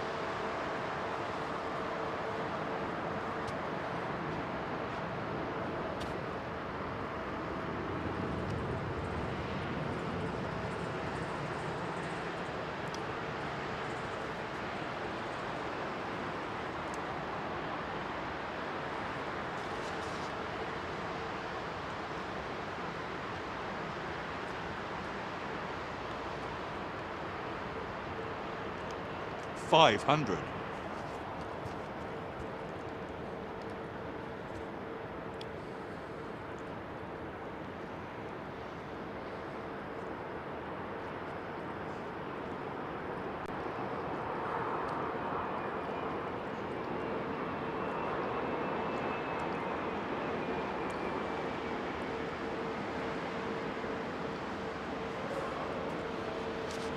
Yeah.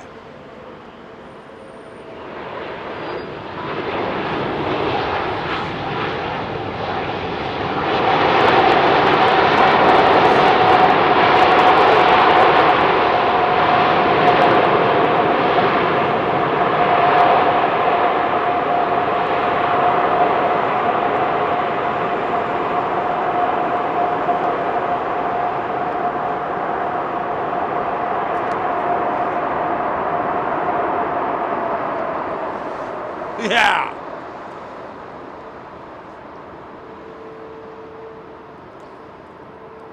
Go on, big lad. How cool was that, man? Beautiful bit of wing pressure floofage going on there as well.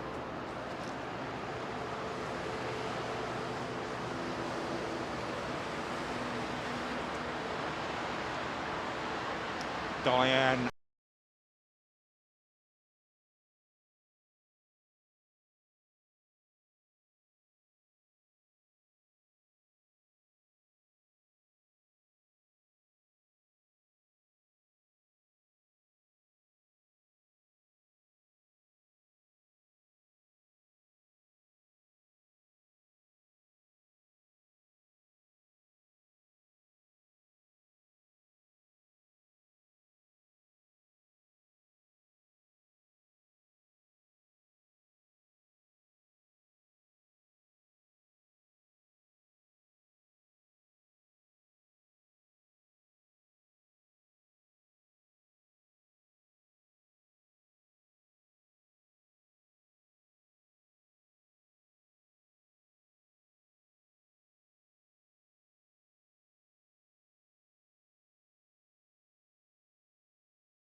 Back on.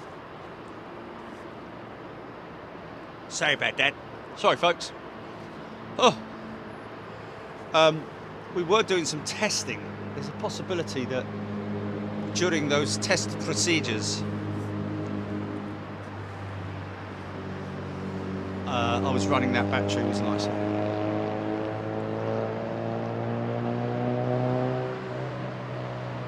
Stand by.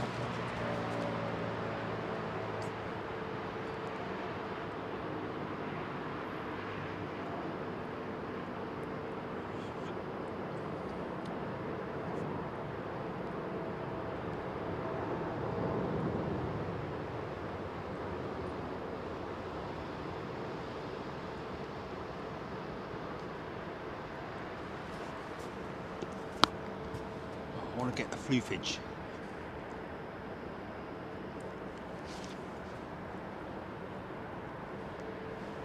Oh man, mate, we got to reposition ourselves, Julie, because there's some, yeah, there's some beautiful.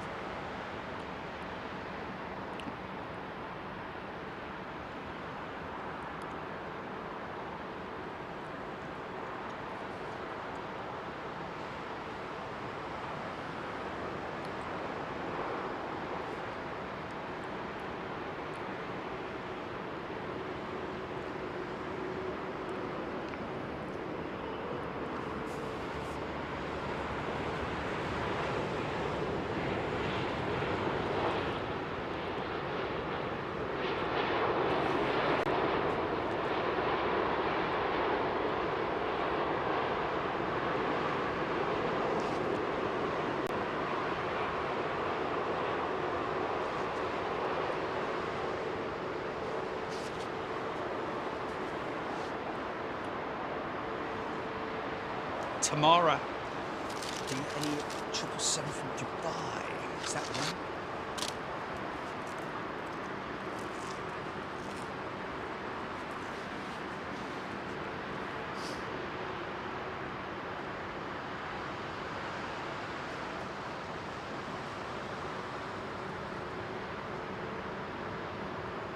I reckon.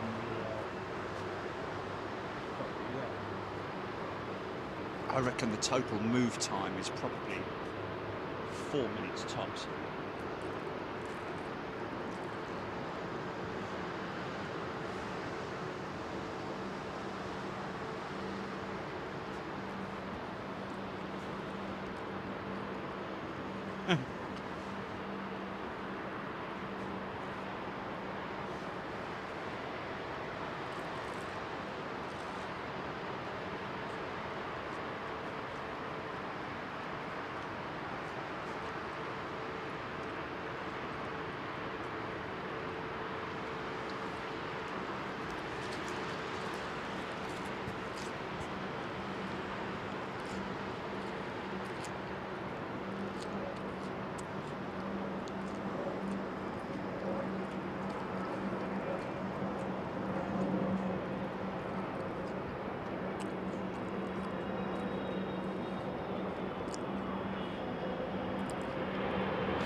Stand by, GP. I'm going to go and do I just need to go and do one more visual inspection just to double check.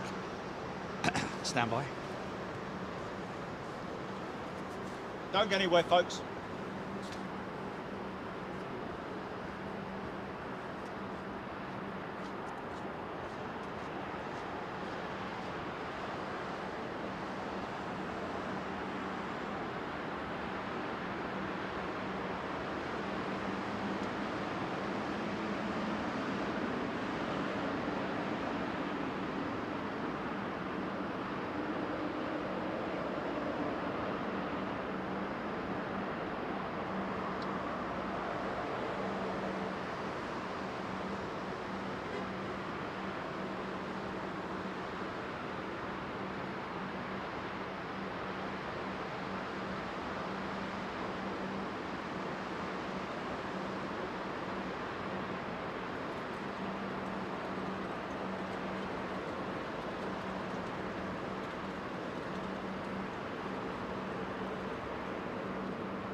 Let's run that one. Let's run that one. Okay. Right, folks. Okay. You're going to get a holding screen and a little bit of possible a little bit of elevator music, just for very temporarily, whilst I move position so I can get the other side and see the approach of these beautiful aeroplanes, and especially for you. Okay, cutting the feed now, GP.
The fog closes.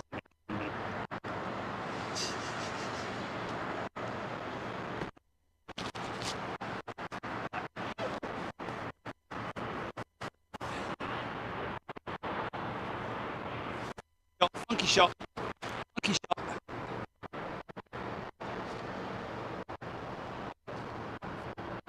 Yeah. Funky shots, yeah.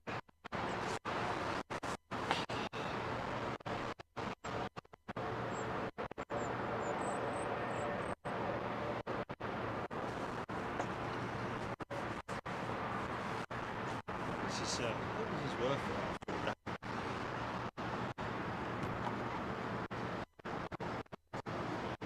Right, okay. Bear with me 2 minutes. I'm just going to go and quickly get my coffee.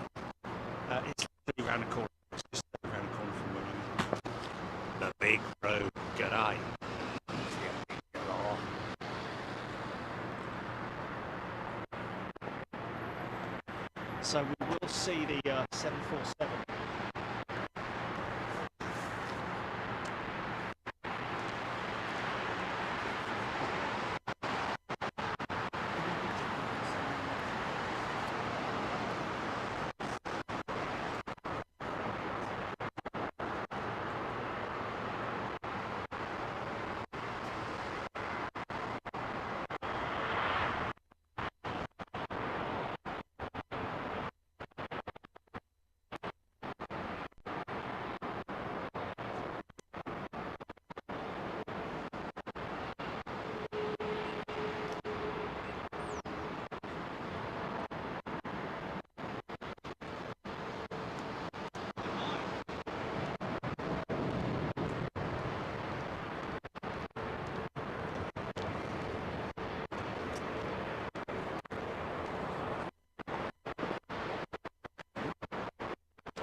Yeah, but that doesn't make any sense, Julie. That's not a common fault with the mic.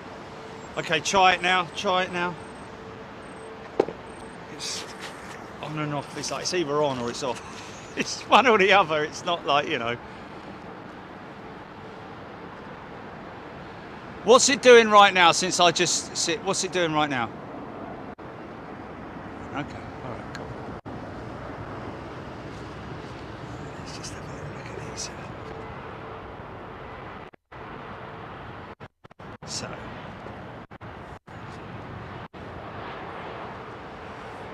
Oh, fuck.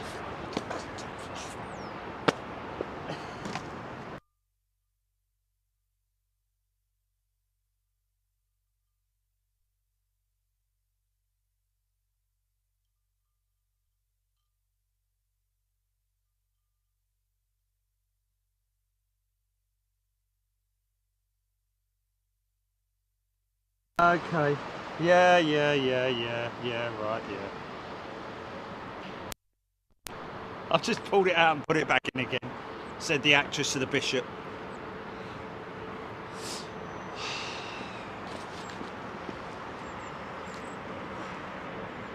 If it happens again, I'm just going to go and get the other mic.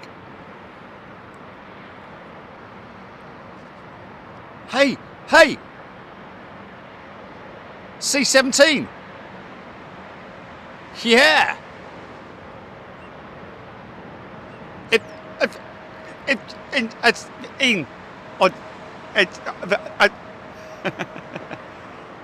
Oh my god, oh my god, oh my god. GP, Houston, we have a problem. The fog bank's moving back. Come on!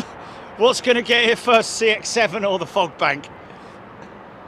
Roll up, place your bets. Right, now can I go and get my tea, my coffee, Jilly? Am I free to roam the...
Right, here we go, folks. Yeah. Right. We're only sort of like 60 yards further to the right, but we just get another perspective of the touchdown point.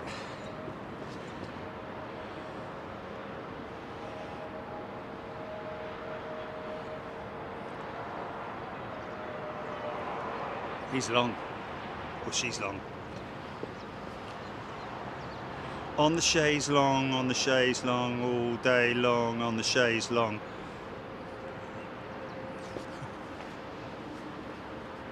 Okay, here we go. This is what I've been waiting for. Trouble is, it's the sun glare from my. Oh, where's she at? Come on, girl. Come on, girl. Come on, girl. Oh, wow, it's difficult to pick them up. Oh, there she is.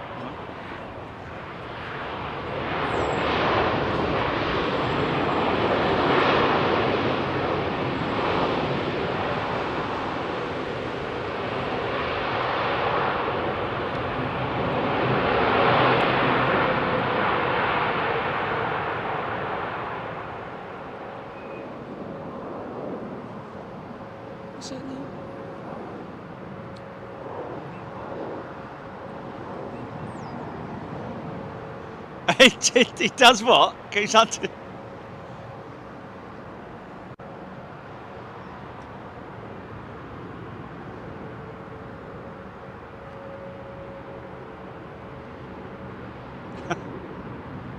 Yeah, it's obviously a joke. It's obviously a joke. Yeah. All day long on the chaise lounge. Oh, that was very little separation there, man. Very little separation.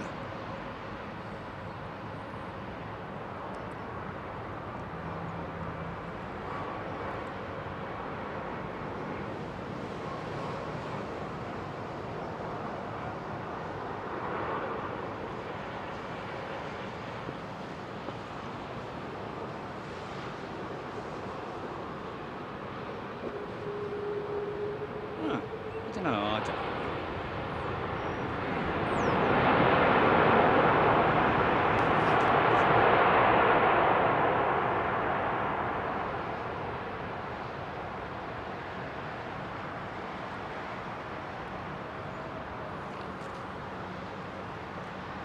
Enjoy the show, man. Enjoy the show.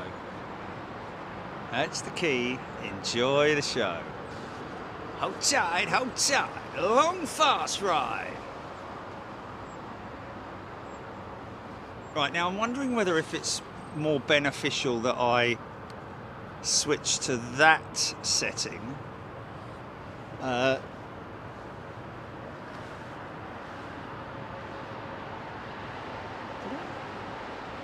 Oh, yeah. Oh,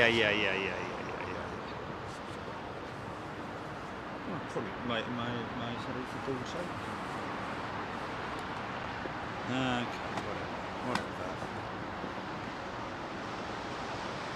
whatever.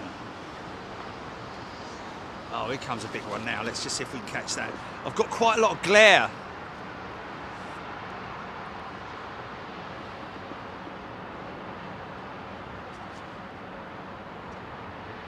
Wow. It's so difficult to pick them out, man.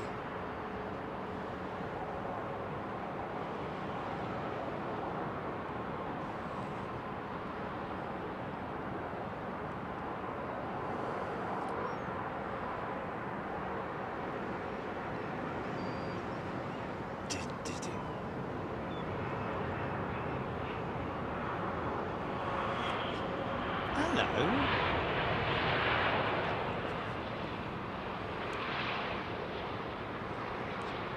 It's quite interesting. Oh.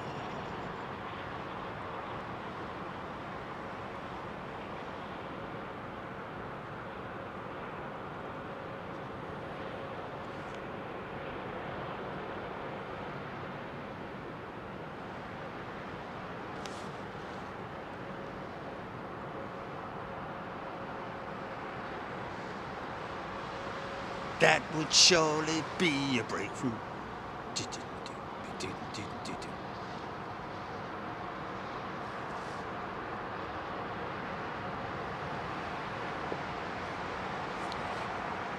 Such a big lump, and yet it turns on a sixpence. Now look at that wing flex.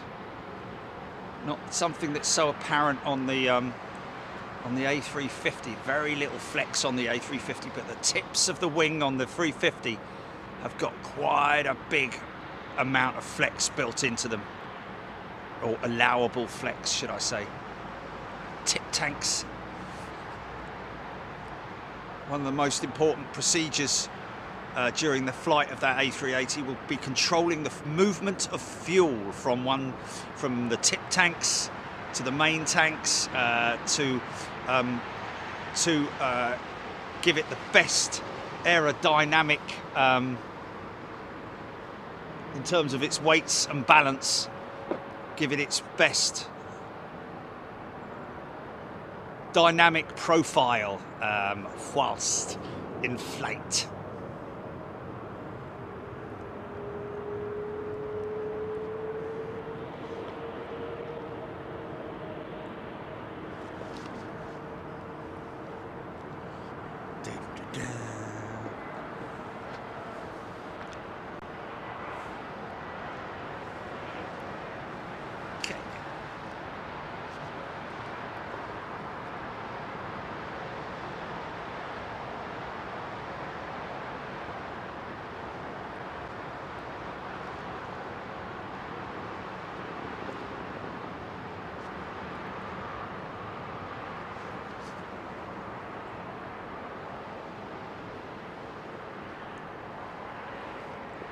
Squidell.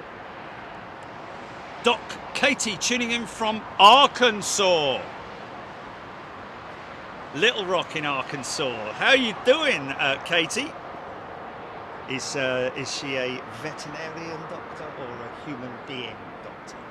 Kind of like the idea of veterinarian. Andy P. Joan Curry.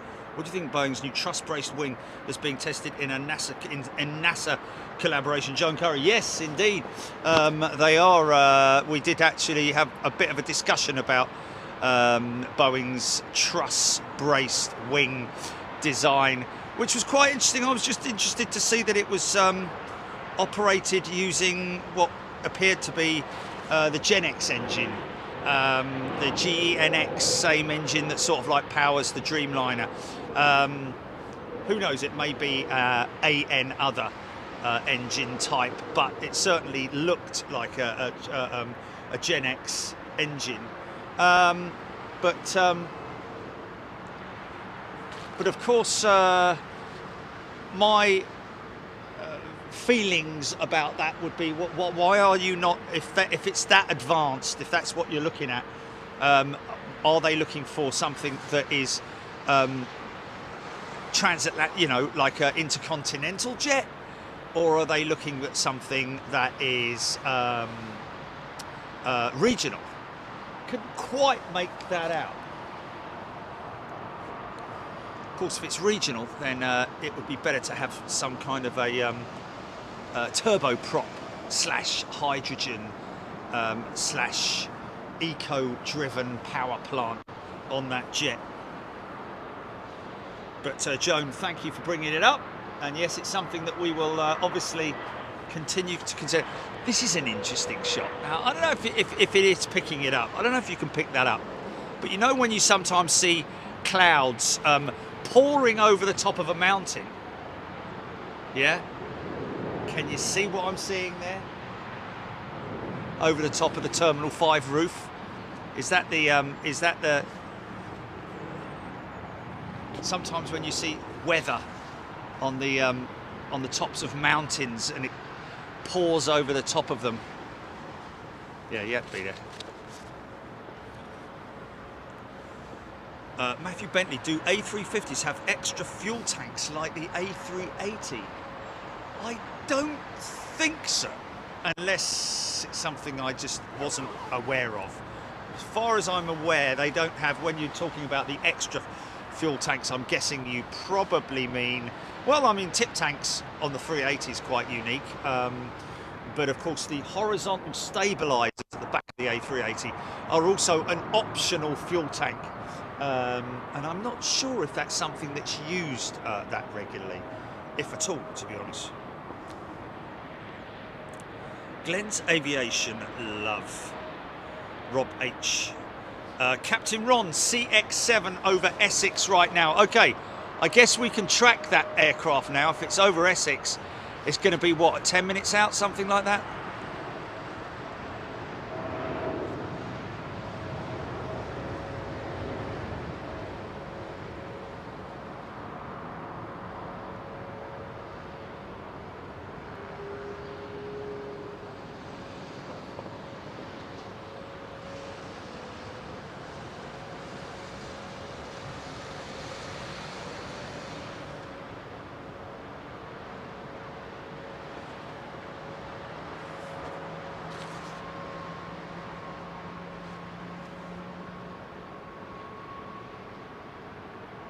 Yeah, beautiful. Gotta love a trip. Gotta love a trip.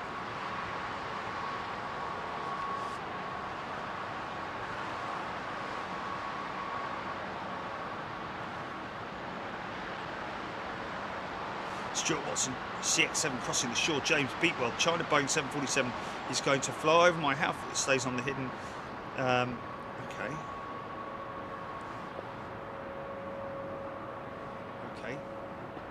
Calling it the China 747, fair enough.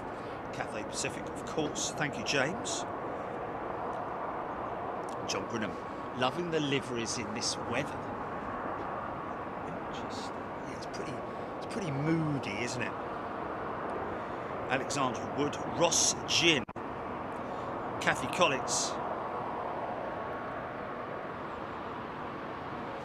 Kathy, really, to be honest with you, it's very rare these days that diversions are in place based on a visibility / fog, because these aircraft are so highly advanced now, or at least they're funky.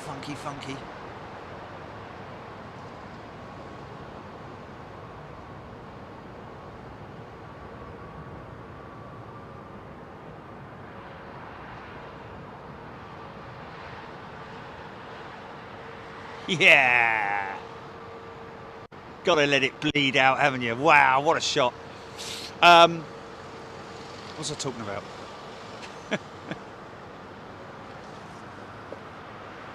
Oh yeah, yeah, I mean, it's really, to be honest with you, fog it's more wind and precip that are the major contenders for diversions. Fog is not really, because these aircraft are so highly advanced with their navigational aids and of course the weather stations, all the information that's available to the pilots, and of course the very clever aeroplanes themselves are able to steer the pilots quite safely to their destination in terms of auto land, because auto land is something that auto taxi and land. Blimey, look at that. That's something you don't often see. It's not a good thing to see, to be honest with you. Swans overflying a major airfield. Don't like seeing that myself. I always feel like there's a dike that basically runs half the width of this, half the airfield. That's the roo going out. That's the little roo going out.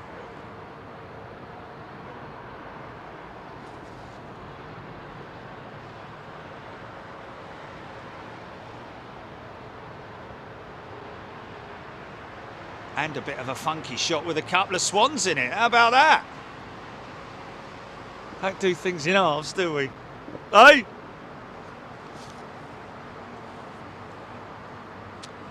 John Wiley is a returning member. Welcome back, John.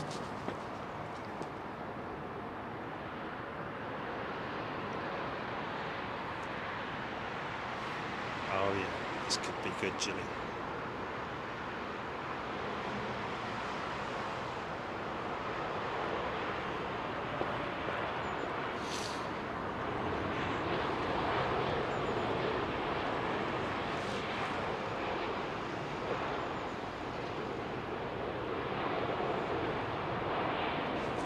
Of course, the 747 CX7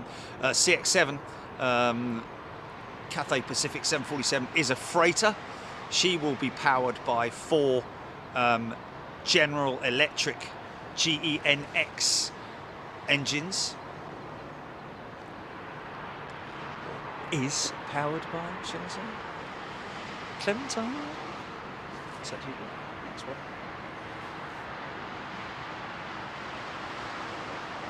Mirrors Cathay Pacific 747-8F inbound 16 minutes. What went around you?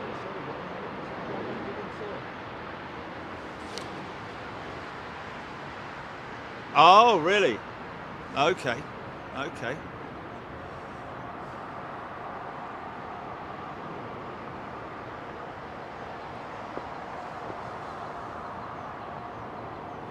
Bob the Bomb. That's a good one. If I trained to be a pilot, I'd prefer to fly cargo in a Belfast. Yeah. Wow. The old Belfast. Wasn't the old Belfast a swing nose? Shut up, swing nose. Wasn't it a swing nose like the CL44? Mind you, CL44 was a swing tail, wasn't it? The Belfast. Didn't they used to have a car ferry or something that was, or was that literally that?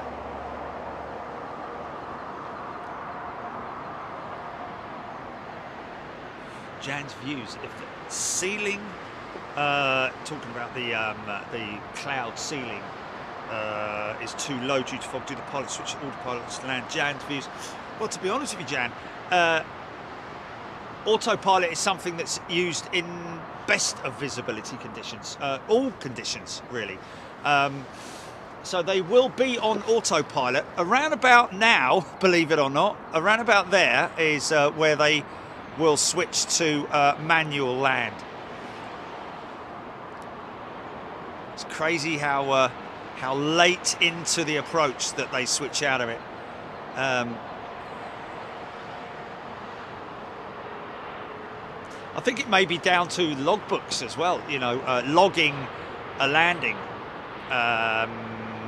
goes down in your hours, in your total hours. It helps with well, it's almost like a service book, isn't it? But for yourself. Rather do a manual than an auto land.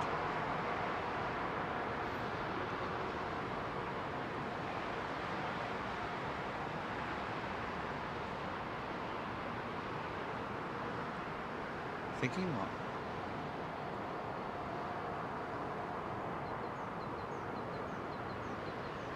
Oh yeah, the Bristol, yeah, possibly was, yeah, the Bristol freighter car ferry. Had another name though, it did have another name. The Cab or something like that, or Cabair. No, it's not that, no, it's the wrong one. It's completely the wrong one.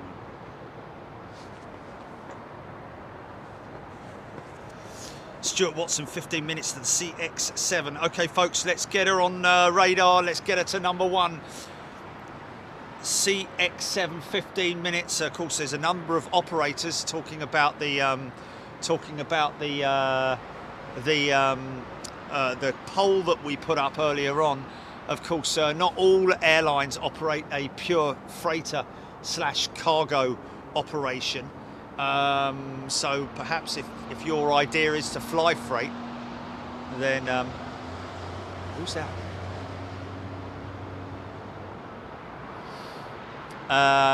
Then you would maybe want to select one of the operators that do have a dedicated cargo operation.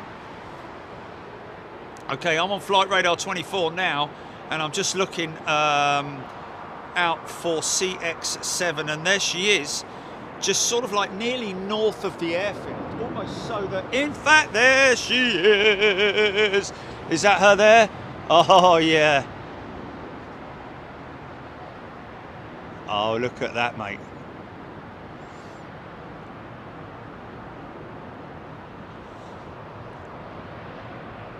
So now you better get a good idea of our geographical position, or geographic position, should I say, based on what you see on Flight Radar 24 there. She's still upwind of the airfield, still a long way out there.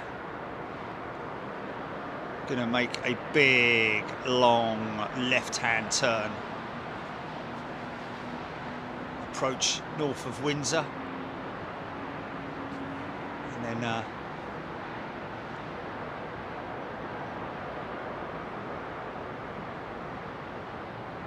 comes a turn. I think that's just that's part one of that turn. Should probably level out in a bit, I would imagine. Just making a slight course change.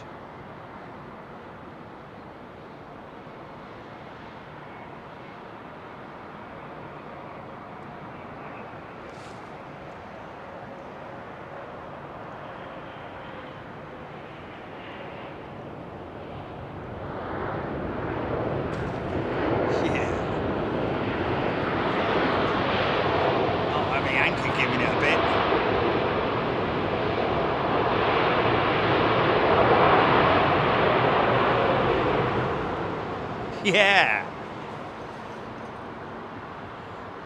Don't tell me Aero Mexico's in behind it.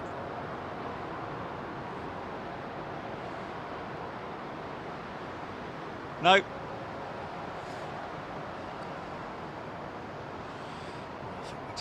I think we're just about going to scrape into it, because this fog is just literally hanging, almost waiting for me to finish to get this 747. And then I think we're going to be enclosed in a cloak of fog once again, because the you see what I showed you, Terminal 5 a little while ago. Now look at it, shrouded in fog. Look at that, mate.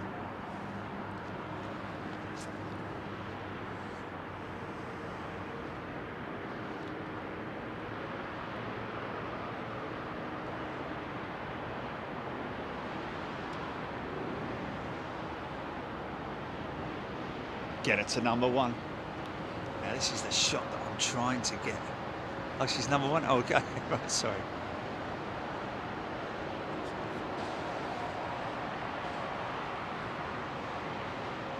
So difficult to pick it up on them.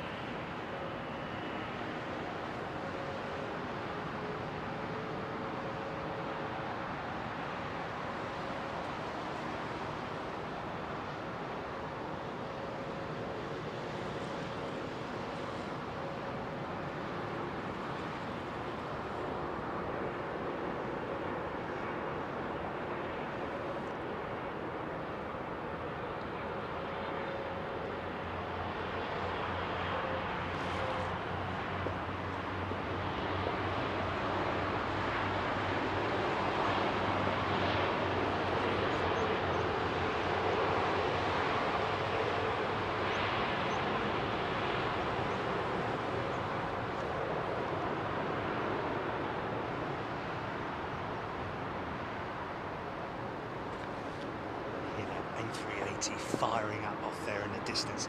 There's a 380 just about to lift off from 209 right, and there she goes.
250 odd of these aircraft still active around the world, and let's hope that they continue to be for many years to come.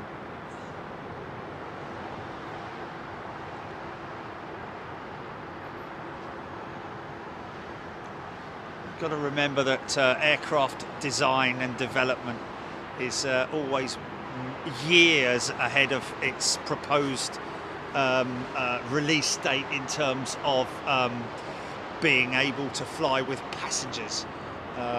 So Airbus, you know, even when they revealed the prototype aircraft, Whiskey Oscar Whiskey, in 2005, the world was in awe of the amazing big A380, and who knows what Boeing's reaction was. Haven't we been caught with our pants down? Are we bothered? We've already got the 747, and did they maybe know that future aircraft development's already steering towards the super twin jet? Yeah.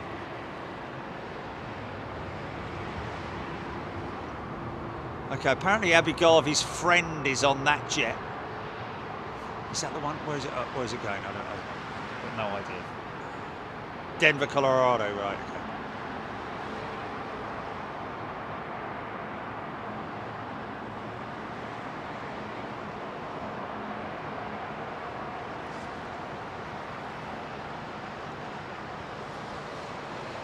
Hammer to fall.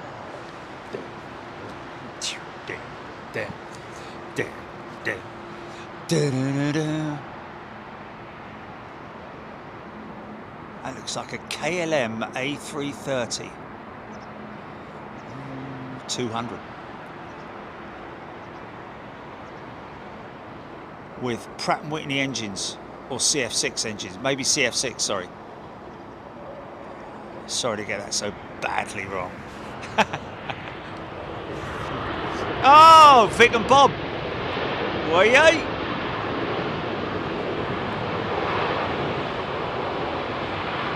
Chaddy Dreamliner. Royal Chadinian. Way.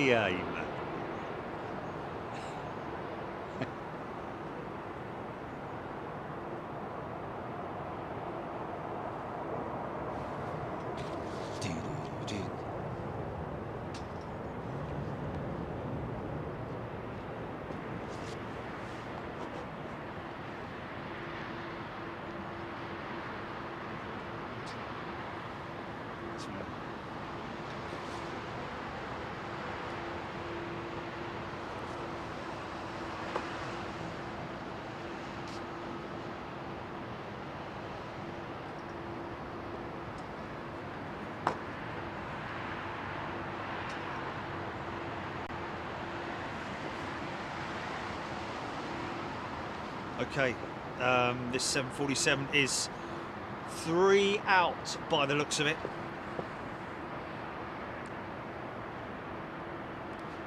Paul Skilling loving the Royal Jordanian. Bootle lad, royalty arrives. Squirrels, cheerdy jeans. KLM going to Bridgetown. Diane 78. When a 380 was in the making, Boeing did the Dreamliner. Now that rules the skies. Dreamliner and A350s, I think, being Boeing 1. Okay. Well, that's a personal opinion in terms of I don't think at this stage anybody has won, have they? With the A350 and the 787. A350 1000 slash A787-10 would be the two dominant aircraft in that market position, I believe. But most definitely the 777 was 2005. I need to perhaps look at Levi Mead. Good day to you, Peter May. How's the package been going with Qatar Airways? Peter, that's a good question, and the answer to that is I've absolutely no idea. It seems to have been sort of like I wouldn't say swept under the carpet, but we have certainly not heard anything. Last I heard was that either Qatar were taking Airbus to court or the other way round, and that Qatar had cancelled all of their narrow body orders. That's one of the rumours that I heard, amongst other things. Look at that. Look at that 350 just there. That's crazy, look. Ground fog. Now, I'm going to try and see if I can't.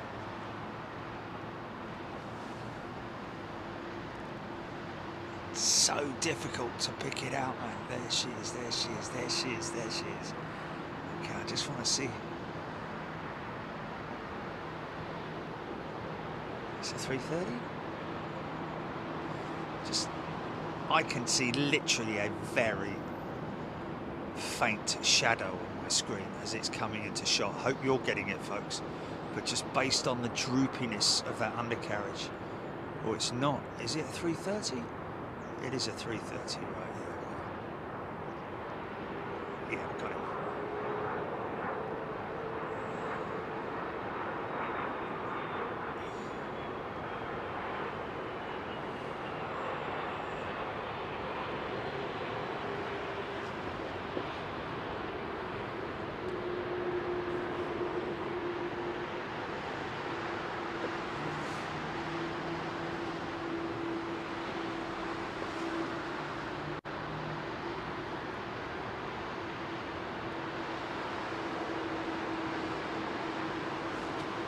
Hit that like button, folks.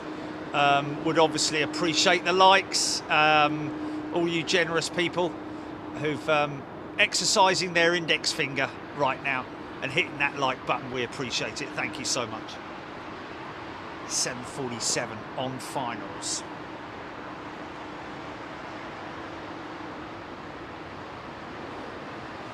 Jedi Master Joe.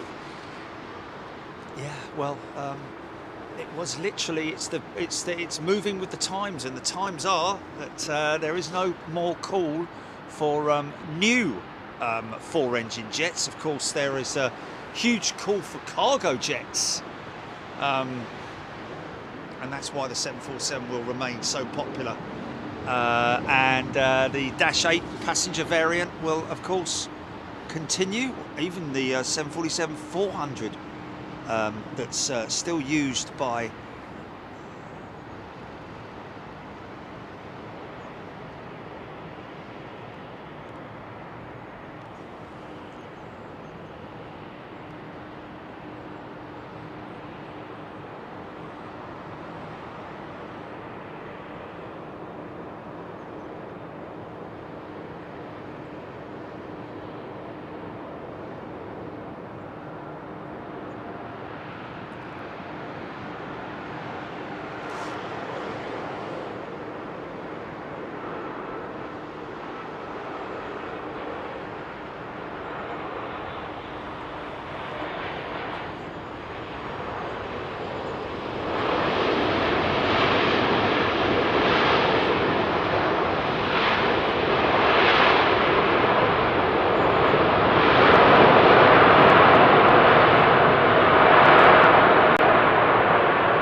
yeah. Isn't she a beautiful thing, man? Isn't she beautiful? Boeing 747. She will forever rule the skies, man. In our hearts and on screen as well.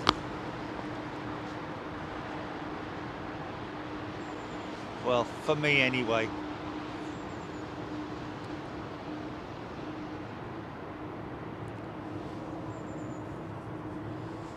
That's another NASA/Boeing product, the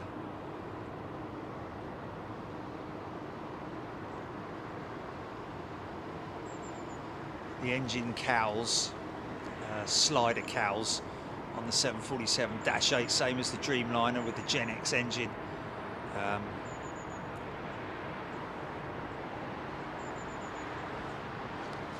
But one that was not really a bit of a failure, to be honest with you, I think. Slight failure, maybe you would say. Great for noise control, but bad for drag. The scalloped shaped engine cowls.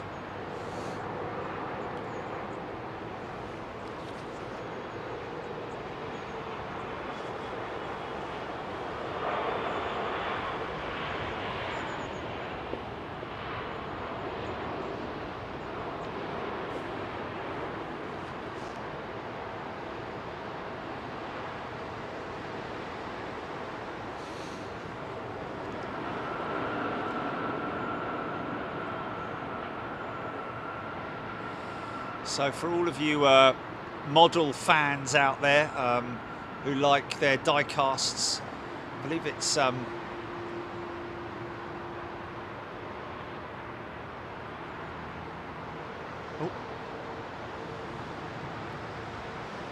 Gemini jets will be, or have already done so, I believe, released the Virgin Atlantic A330neo. They don't hang about in terms of, because I think they've you know, they've got a decent agreement in place with Virgin Atlantic to create those models under license.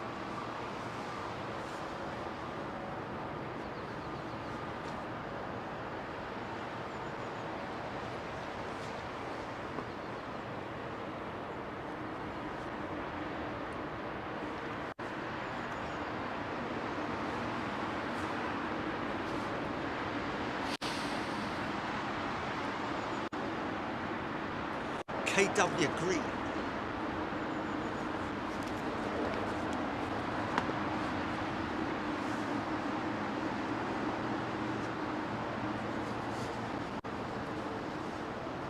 Well, that was a treat, folks. We'll always try and grab a jumbo. She's going to be they're going to be operating that jumbo jet in some pretty soupy conditions over there at the bread bin. Obviously, it's not as bad over there. It's probably the same sort of visibility that we've got over here, but it just looks pretty crazy at the moment.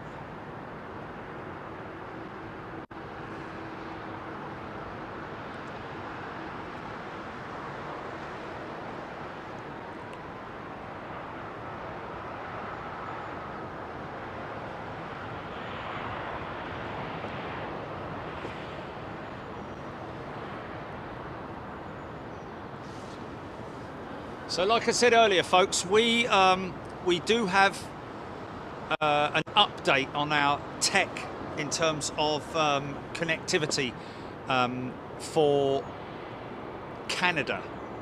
Now, Canada literally has one mobile network. You either join it or you don't have a mobile. It's simple as that. And we have obviously had to update our tech, and we are waiting for confirmation on that. And it may be, there's no guarantee yet at this stage, but it may be that we will have to bring the date for Toronto back by a week, maybe. We will obviously confirm that early part of this week. Probably on the midweek show, I would imagine, which we may be coming from a military airfield in the UK somewhere. So if you like your fast jets and you want to see some afterburner action, tune in on Wednesday. It's going to be another early start, as always. Oh, nice retro livery with Gulf Air. How far out, GP? Sorry.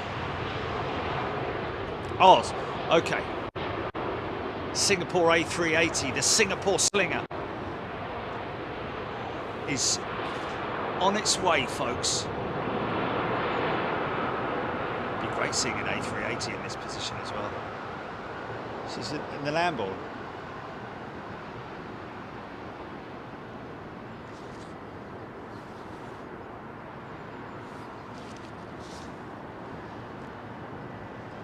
Oh, is it not? Oh, okay. I thought there was.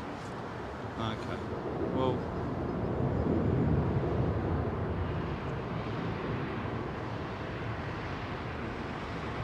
Okay. I've got it all wrong, basically, folks. Jilly's the one who's fine.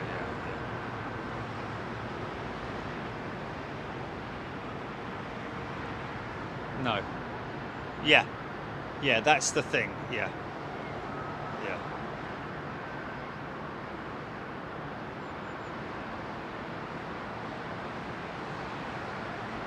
Yeah. Yeah. Yeah, flights booked, hotels booked, everything's booked. But we've put the hotel on hold and the car rental on hold until further notice. It depends. Yeah, yeah. We are literally waiting for something to arrive from the US, and it's on priority. It's FedEx, and we're hoping that it's going to arrive in time. Yeah, it's an envelope. It's an envelope, literally.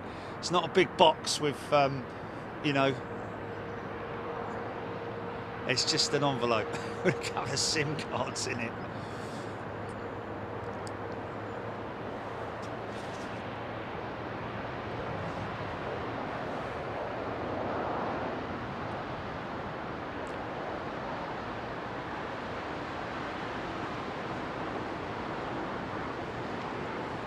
Yeah, what I meant to say was that the Canadian government, or whoever, their cellular network is not an open network like what we've got here in the UK and other places around the world.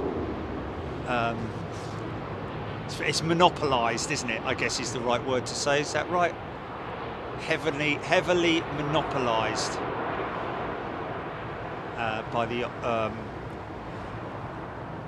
by whoever runs it. And so in order to get, like when we go to America, we just go to the AT&T store or T-Mobile store, wherever we are, whichever, dependent where we are, normally AT&T. And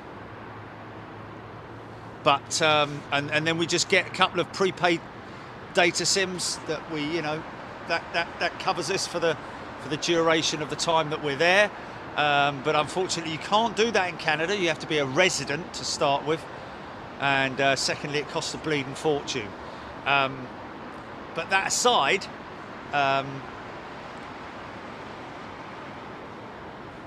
so we have our own network SIMs that we use,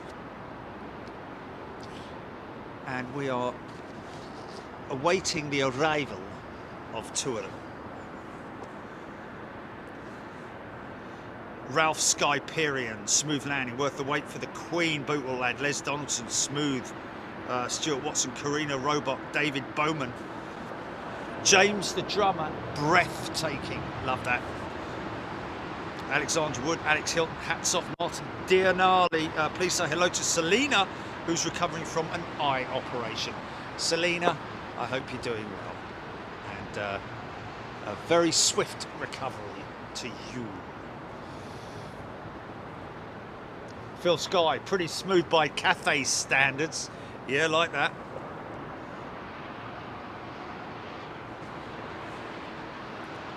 Well, it's a close run thing between British Airways and Emirates at the moment, with the pilot training slash flying for poll that we're running.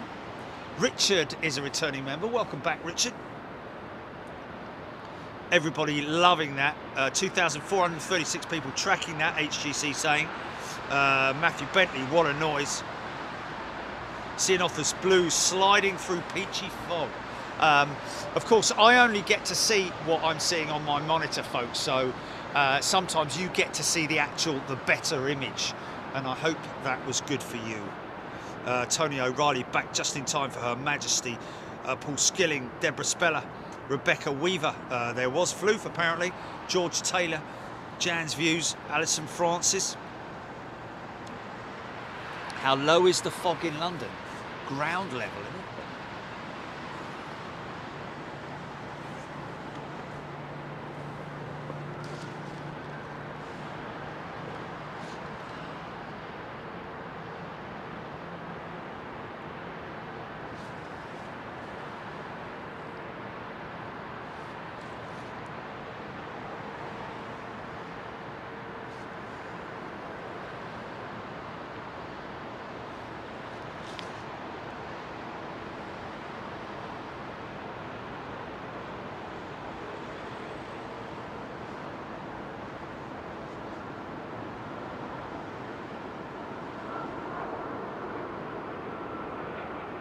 Is this Aero Mexico?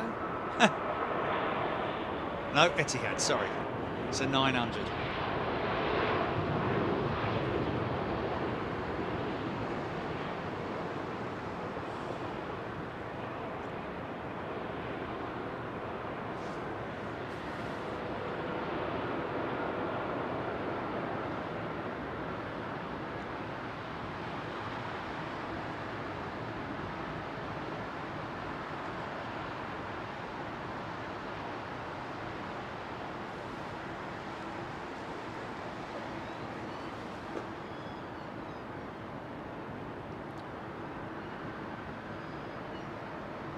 Yeah, yeah. There's one guy, isn't there? There's just one guy that's, yeah, Bell, yeah,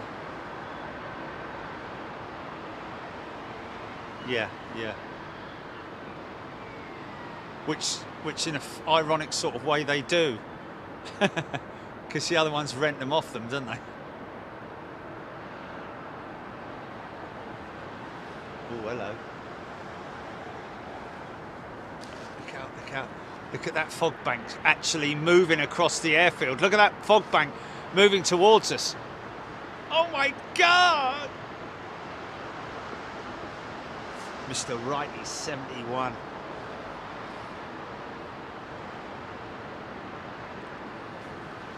Seeing Office Blue. Slinger out of the hold.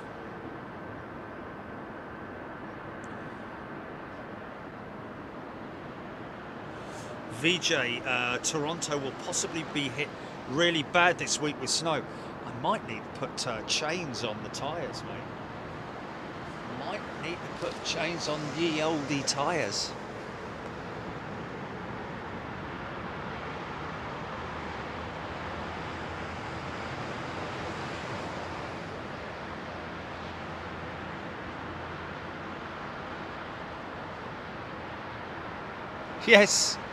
Yes, because they were asking you going to be driving up into the mountains and all that, didn't they?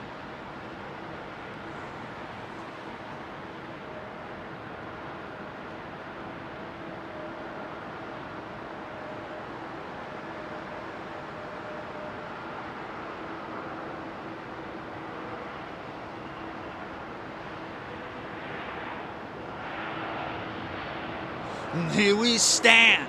And here we fall. Yeah.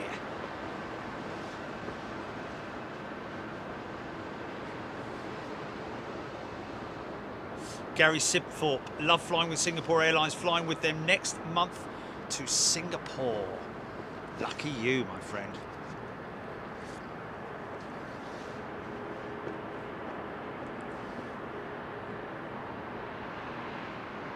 Clive Clark, clear skies in Saffron Waldron.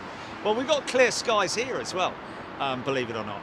It's just obviously we're surrounded by this huge bank of fog, which is, I'd say, ceiling height of it is what? Well, it all depends on, it is patchy, isn't it? It's patchy fog.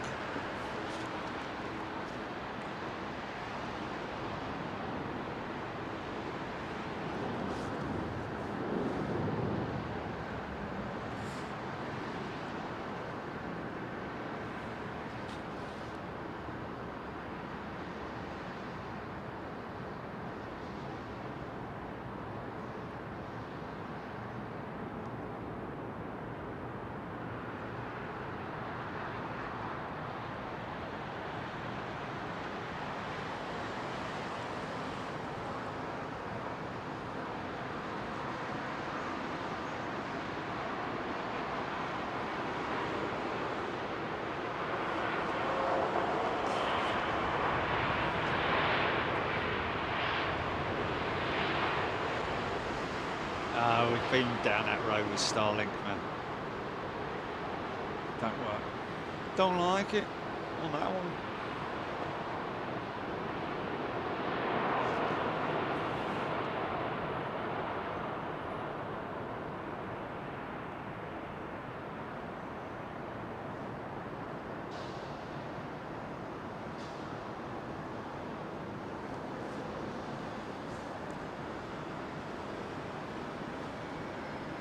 Wow.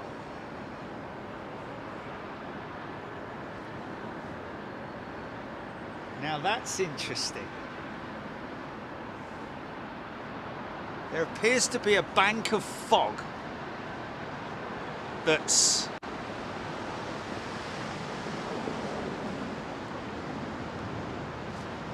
moving north. Look, it's completely covered Terminal 5.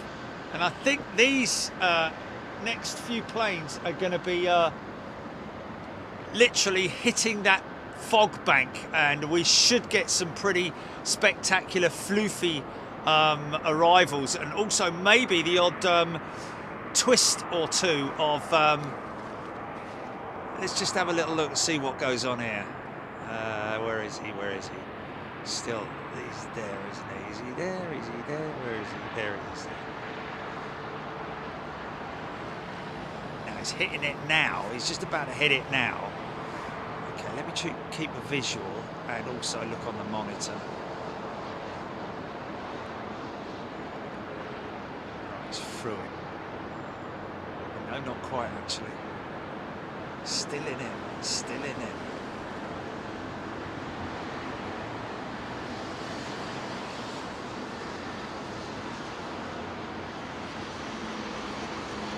Oh look, he's appeared out of thin air.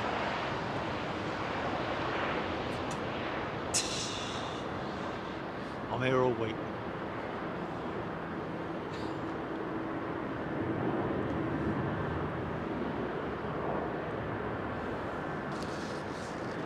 Hammer, hammer to fall.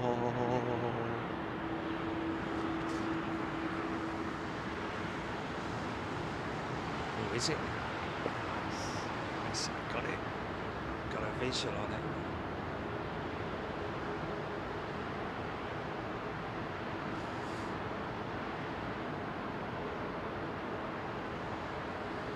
Getting the gate a bit quicker now. The backlog may have been cleared up a little bit. The only problem is visually seeing it now. Also, there's I think Airbus are again Airbus working on visual aids, or at least ground navigational aids for pilots specifically in these specific conditions where they can see absolutely bugger all when they're on the ground taxiing. Apart from obviously the high intensity lighting system, the taxiway lighting system, which is sufficient, let's be honest, but you still again cannot see very far ahead. So Airbus again working on development for ground taxi radar type setup, especially when you're out in the middle of an airfield and it's black as night. Obviously would be, wouldn't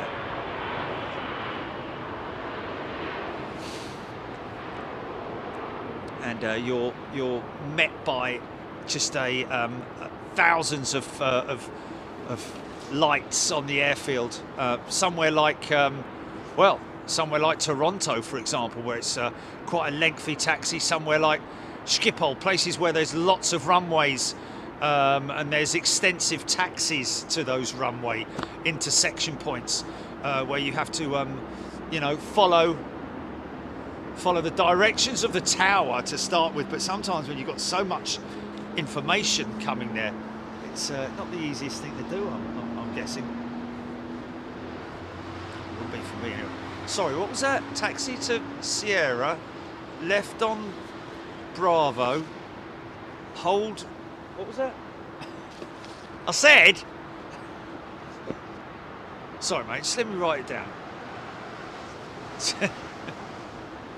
Sierra, Bravo, and the new systems that Airbus are working with are giving pilot aids. Oh, okay, stand by, I can do it, I can do it, I can do it.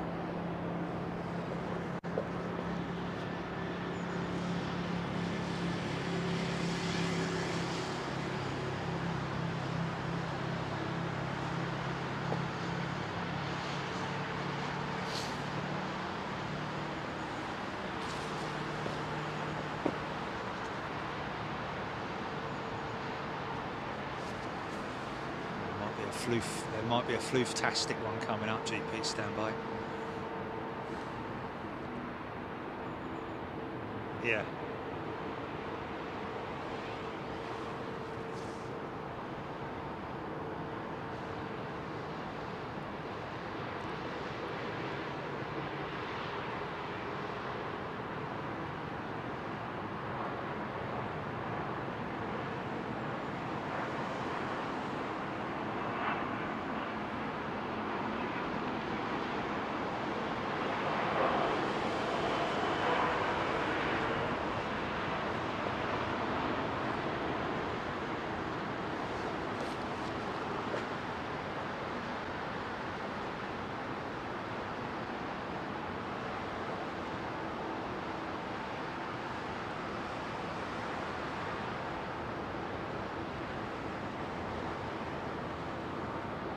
Slinger next, yeah?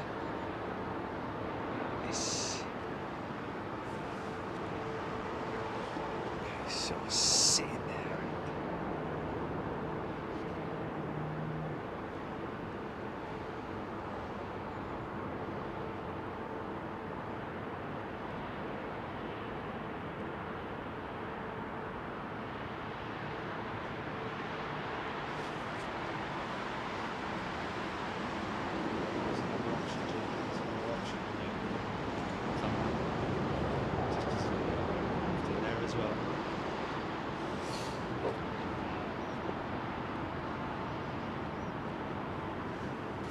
Okay, here we go. The Singapore Slinger.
Yeah.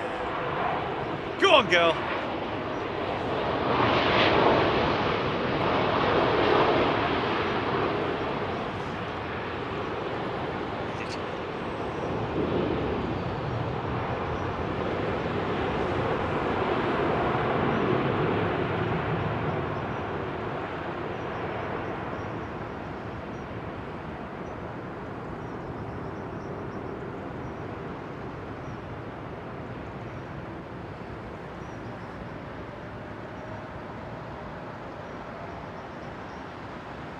Is he parked up on those 350s? Is he parked up?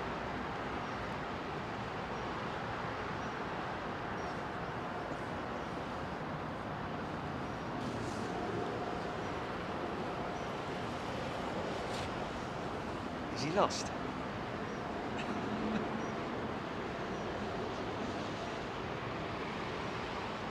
Maybe you can ask it. Oh no.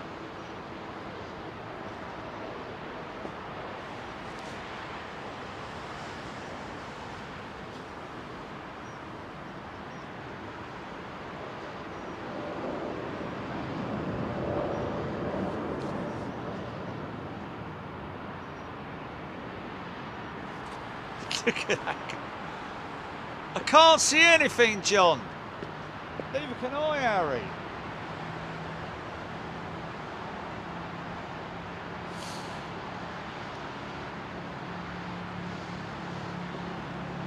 Yeah. So, hold on a minute. Wait a minute. What are we doing at Heathrow?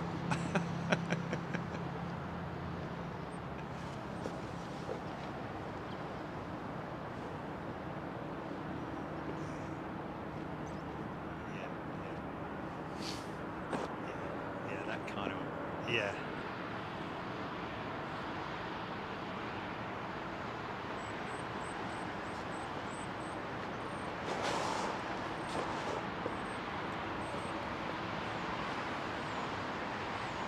Mr. Righty 71, why does the A380 only have inboard reversers? The easy answer to that is that she doesn't need outboard reversers because she has such a powerful amount of braking.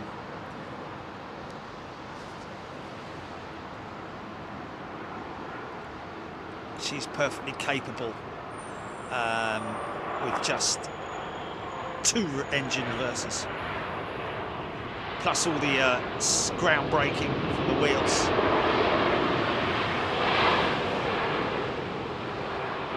And of course the ground spoilers as well.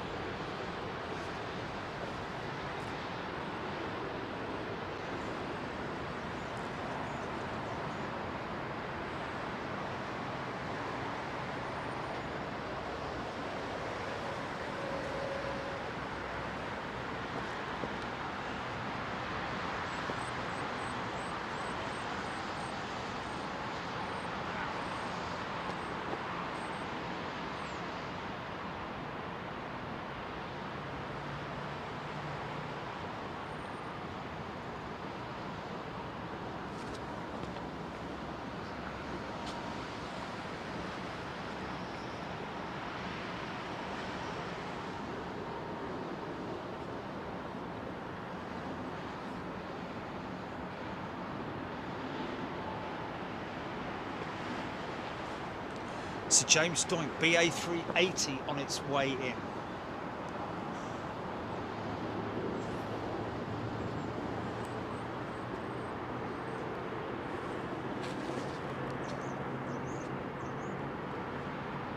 Okay, ANA, all Nippon, triple.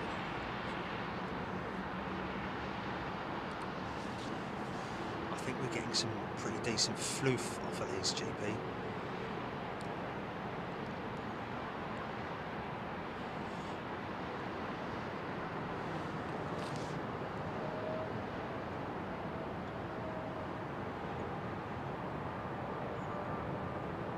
Some floof with that coffee.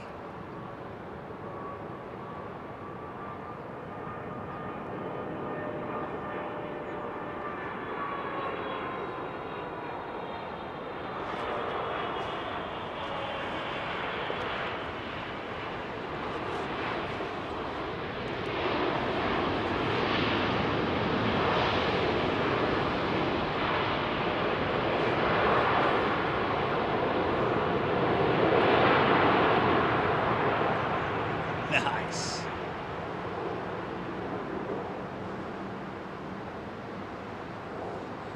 One floof or 2?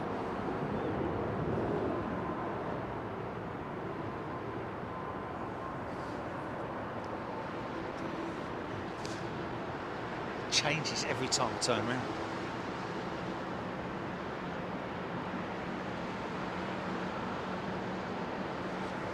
Oh, there we go. That's possibly another, yeah, that may be related to the conditions.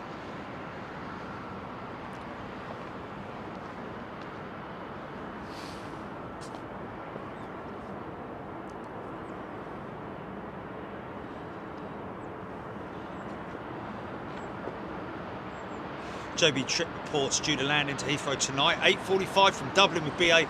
Flight has been cancelled. I'm gonna say that's probably because of the backlog of flights being delayed, both into London Heathrow but also to their gates as well. So that just creates a huge backlog, doesn't it? Yeah, the outbound flight, the aircraft going out there might have been delayed or cancelled as well, you know.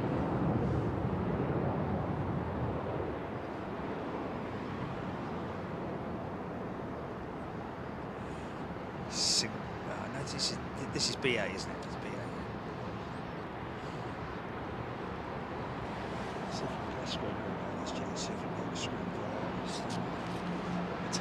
Touchdown. Might need to get it with this thing, I don't know. With the fog in the background, that's what I'm saying. Fog on the tain on main. Fog on the tain on main. Oh yeah.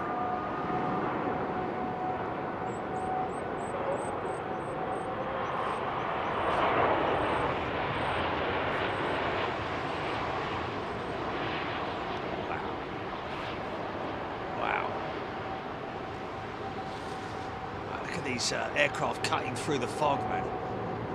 Can't even see them. Can't even see them, mate. Look at that. That runway is completely covered in fog.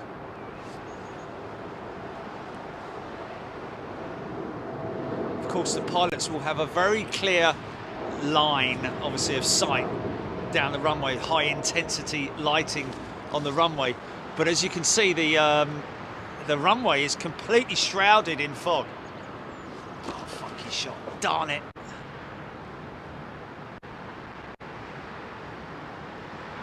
Well, it's planned. Yeah, Thunder over Louisville is on the cards.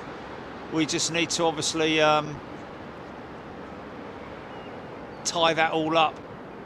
Shouldn't be a problem, but obviously we're a little bit sort of like unsure of how it all sort of like works in terms of you know, it's not like I don't think it's like an air show where people are in a, you know, in a designated area. I think it's all mainly for the air show is carried out over the Kentucky Derby, isn't it? Over the race stadium and all that. It's all over that and that around that area, yeah.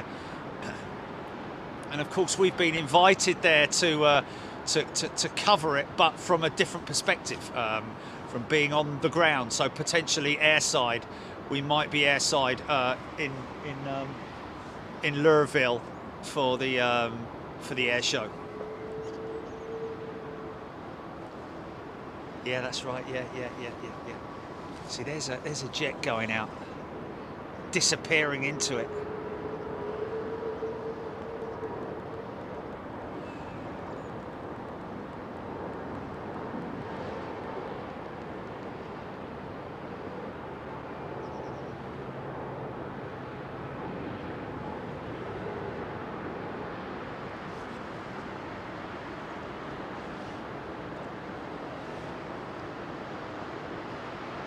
Paul MK, Flight Radar 24 has London Heathrow arrivals at a 34-minute delay. Disruption index of 2.8. Well, that's gone down now, hasn't it, since this morning. Departures delayed by 58 minutes average with a disruption index of 5, worse than it was earlier. Okay, so it currently is better than it was, but overall, disruption index of 5. Thank you for that, Paul.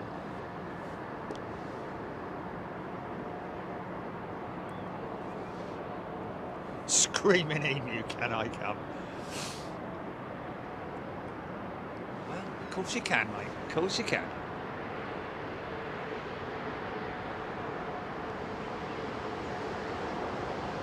Wow. Crazy, man. Hammering down that runway.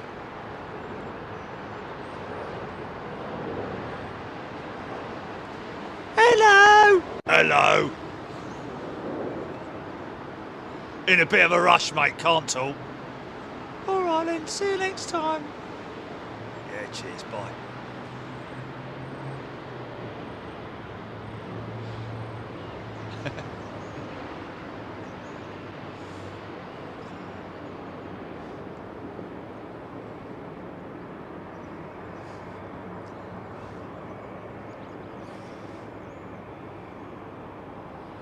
Matthew Sims. Fireworks and the music.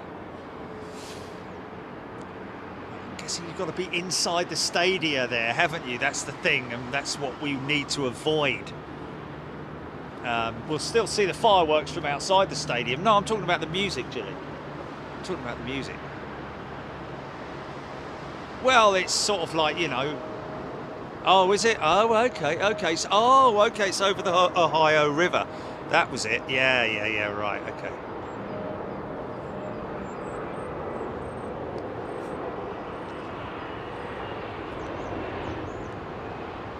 Yes. It's gonna be awesome. Gonna be awesome.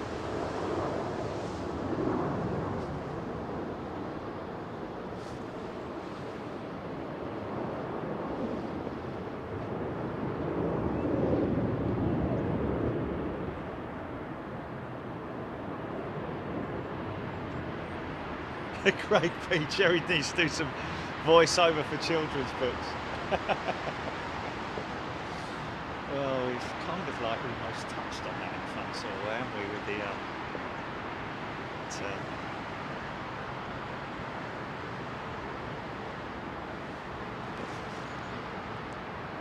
it's only pointing its little top of the chimney out.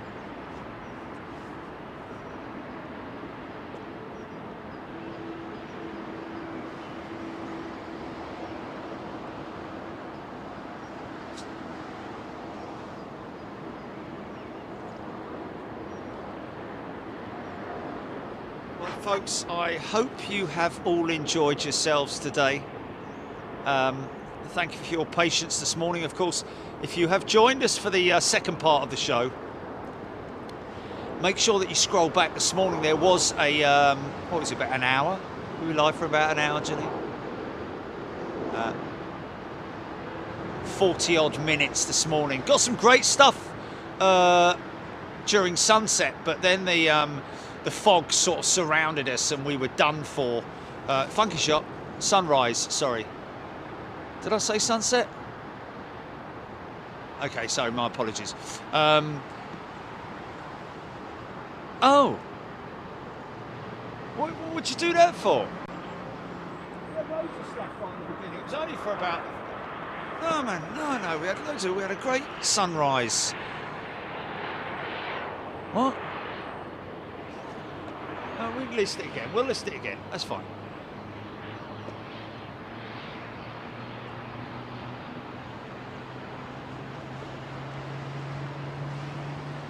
Okay. Oh, I didn't hear that. Okay. I don't know what I said. Well, I would have said yes. No idea. But anyway.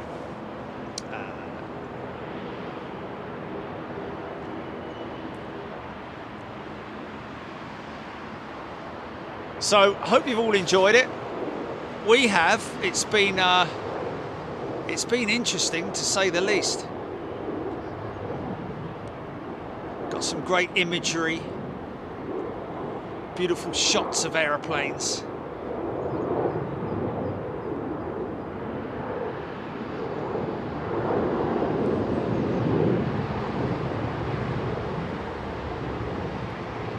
Right, turn, Clyde. We will, of course, be back on Wednesday, where we are planning funky shot. Go on, son.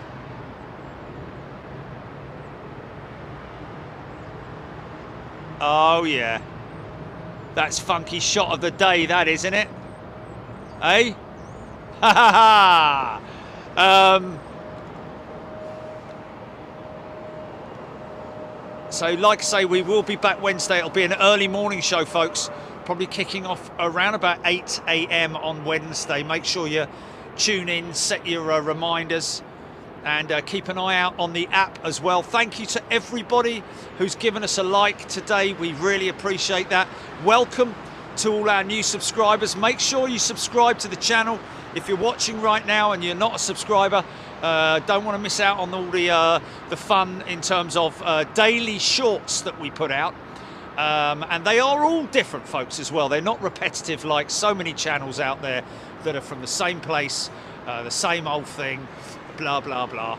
Ours is very sort of like eclectic, so you don't know what you're going to get on the next short. Love the sound of a prop. Is that little ATR going out?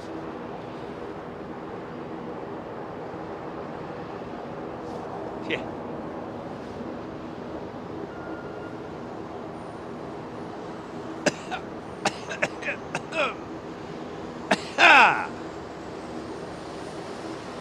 Gino smoking his cigar.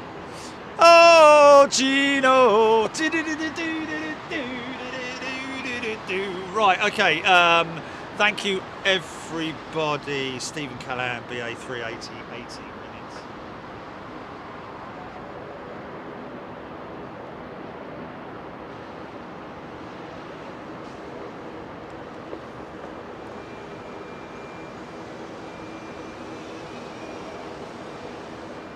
Template 16, loving the shorts. That's good feedback, thank you. Great stuff again, guys. Have a great week. Junior Jet Club. Mark Shuring, thank you very much indeed. Bootle Lad, Squirrel, Mirrors, Deborah Speller, Severi Maluala. Good day to you and goodbye. LA Cat, Load of Mischief. Thank you very much for another great show. Margot Goal.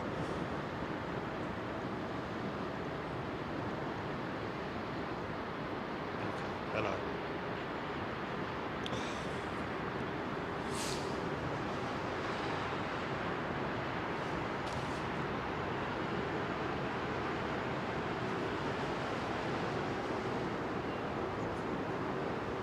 With the room, maybe let the Emirates creep up a little bit further.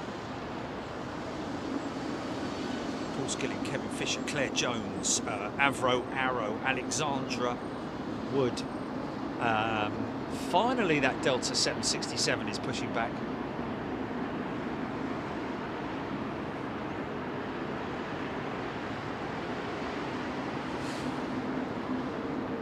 Paul MK, thank you very much indeed. Marianne Edwards, Mr. Righty, Joan Curry, Rab H, Aviation Live and Videos. Thank you very much indeed. Irish Girl 13, Nick Knox, Farida Bed, thank you very much indeed.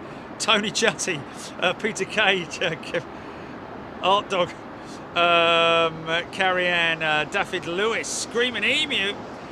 Take care, my friend, and all you wonderful people out there. Look after yourselves, be good to yourselves, and whatever you do, do it responsibly. And please, be good to the animals, folks. Look after yourselves. We'll see you next week. Cheers.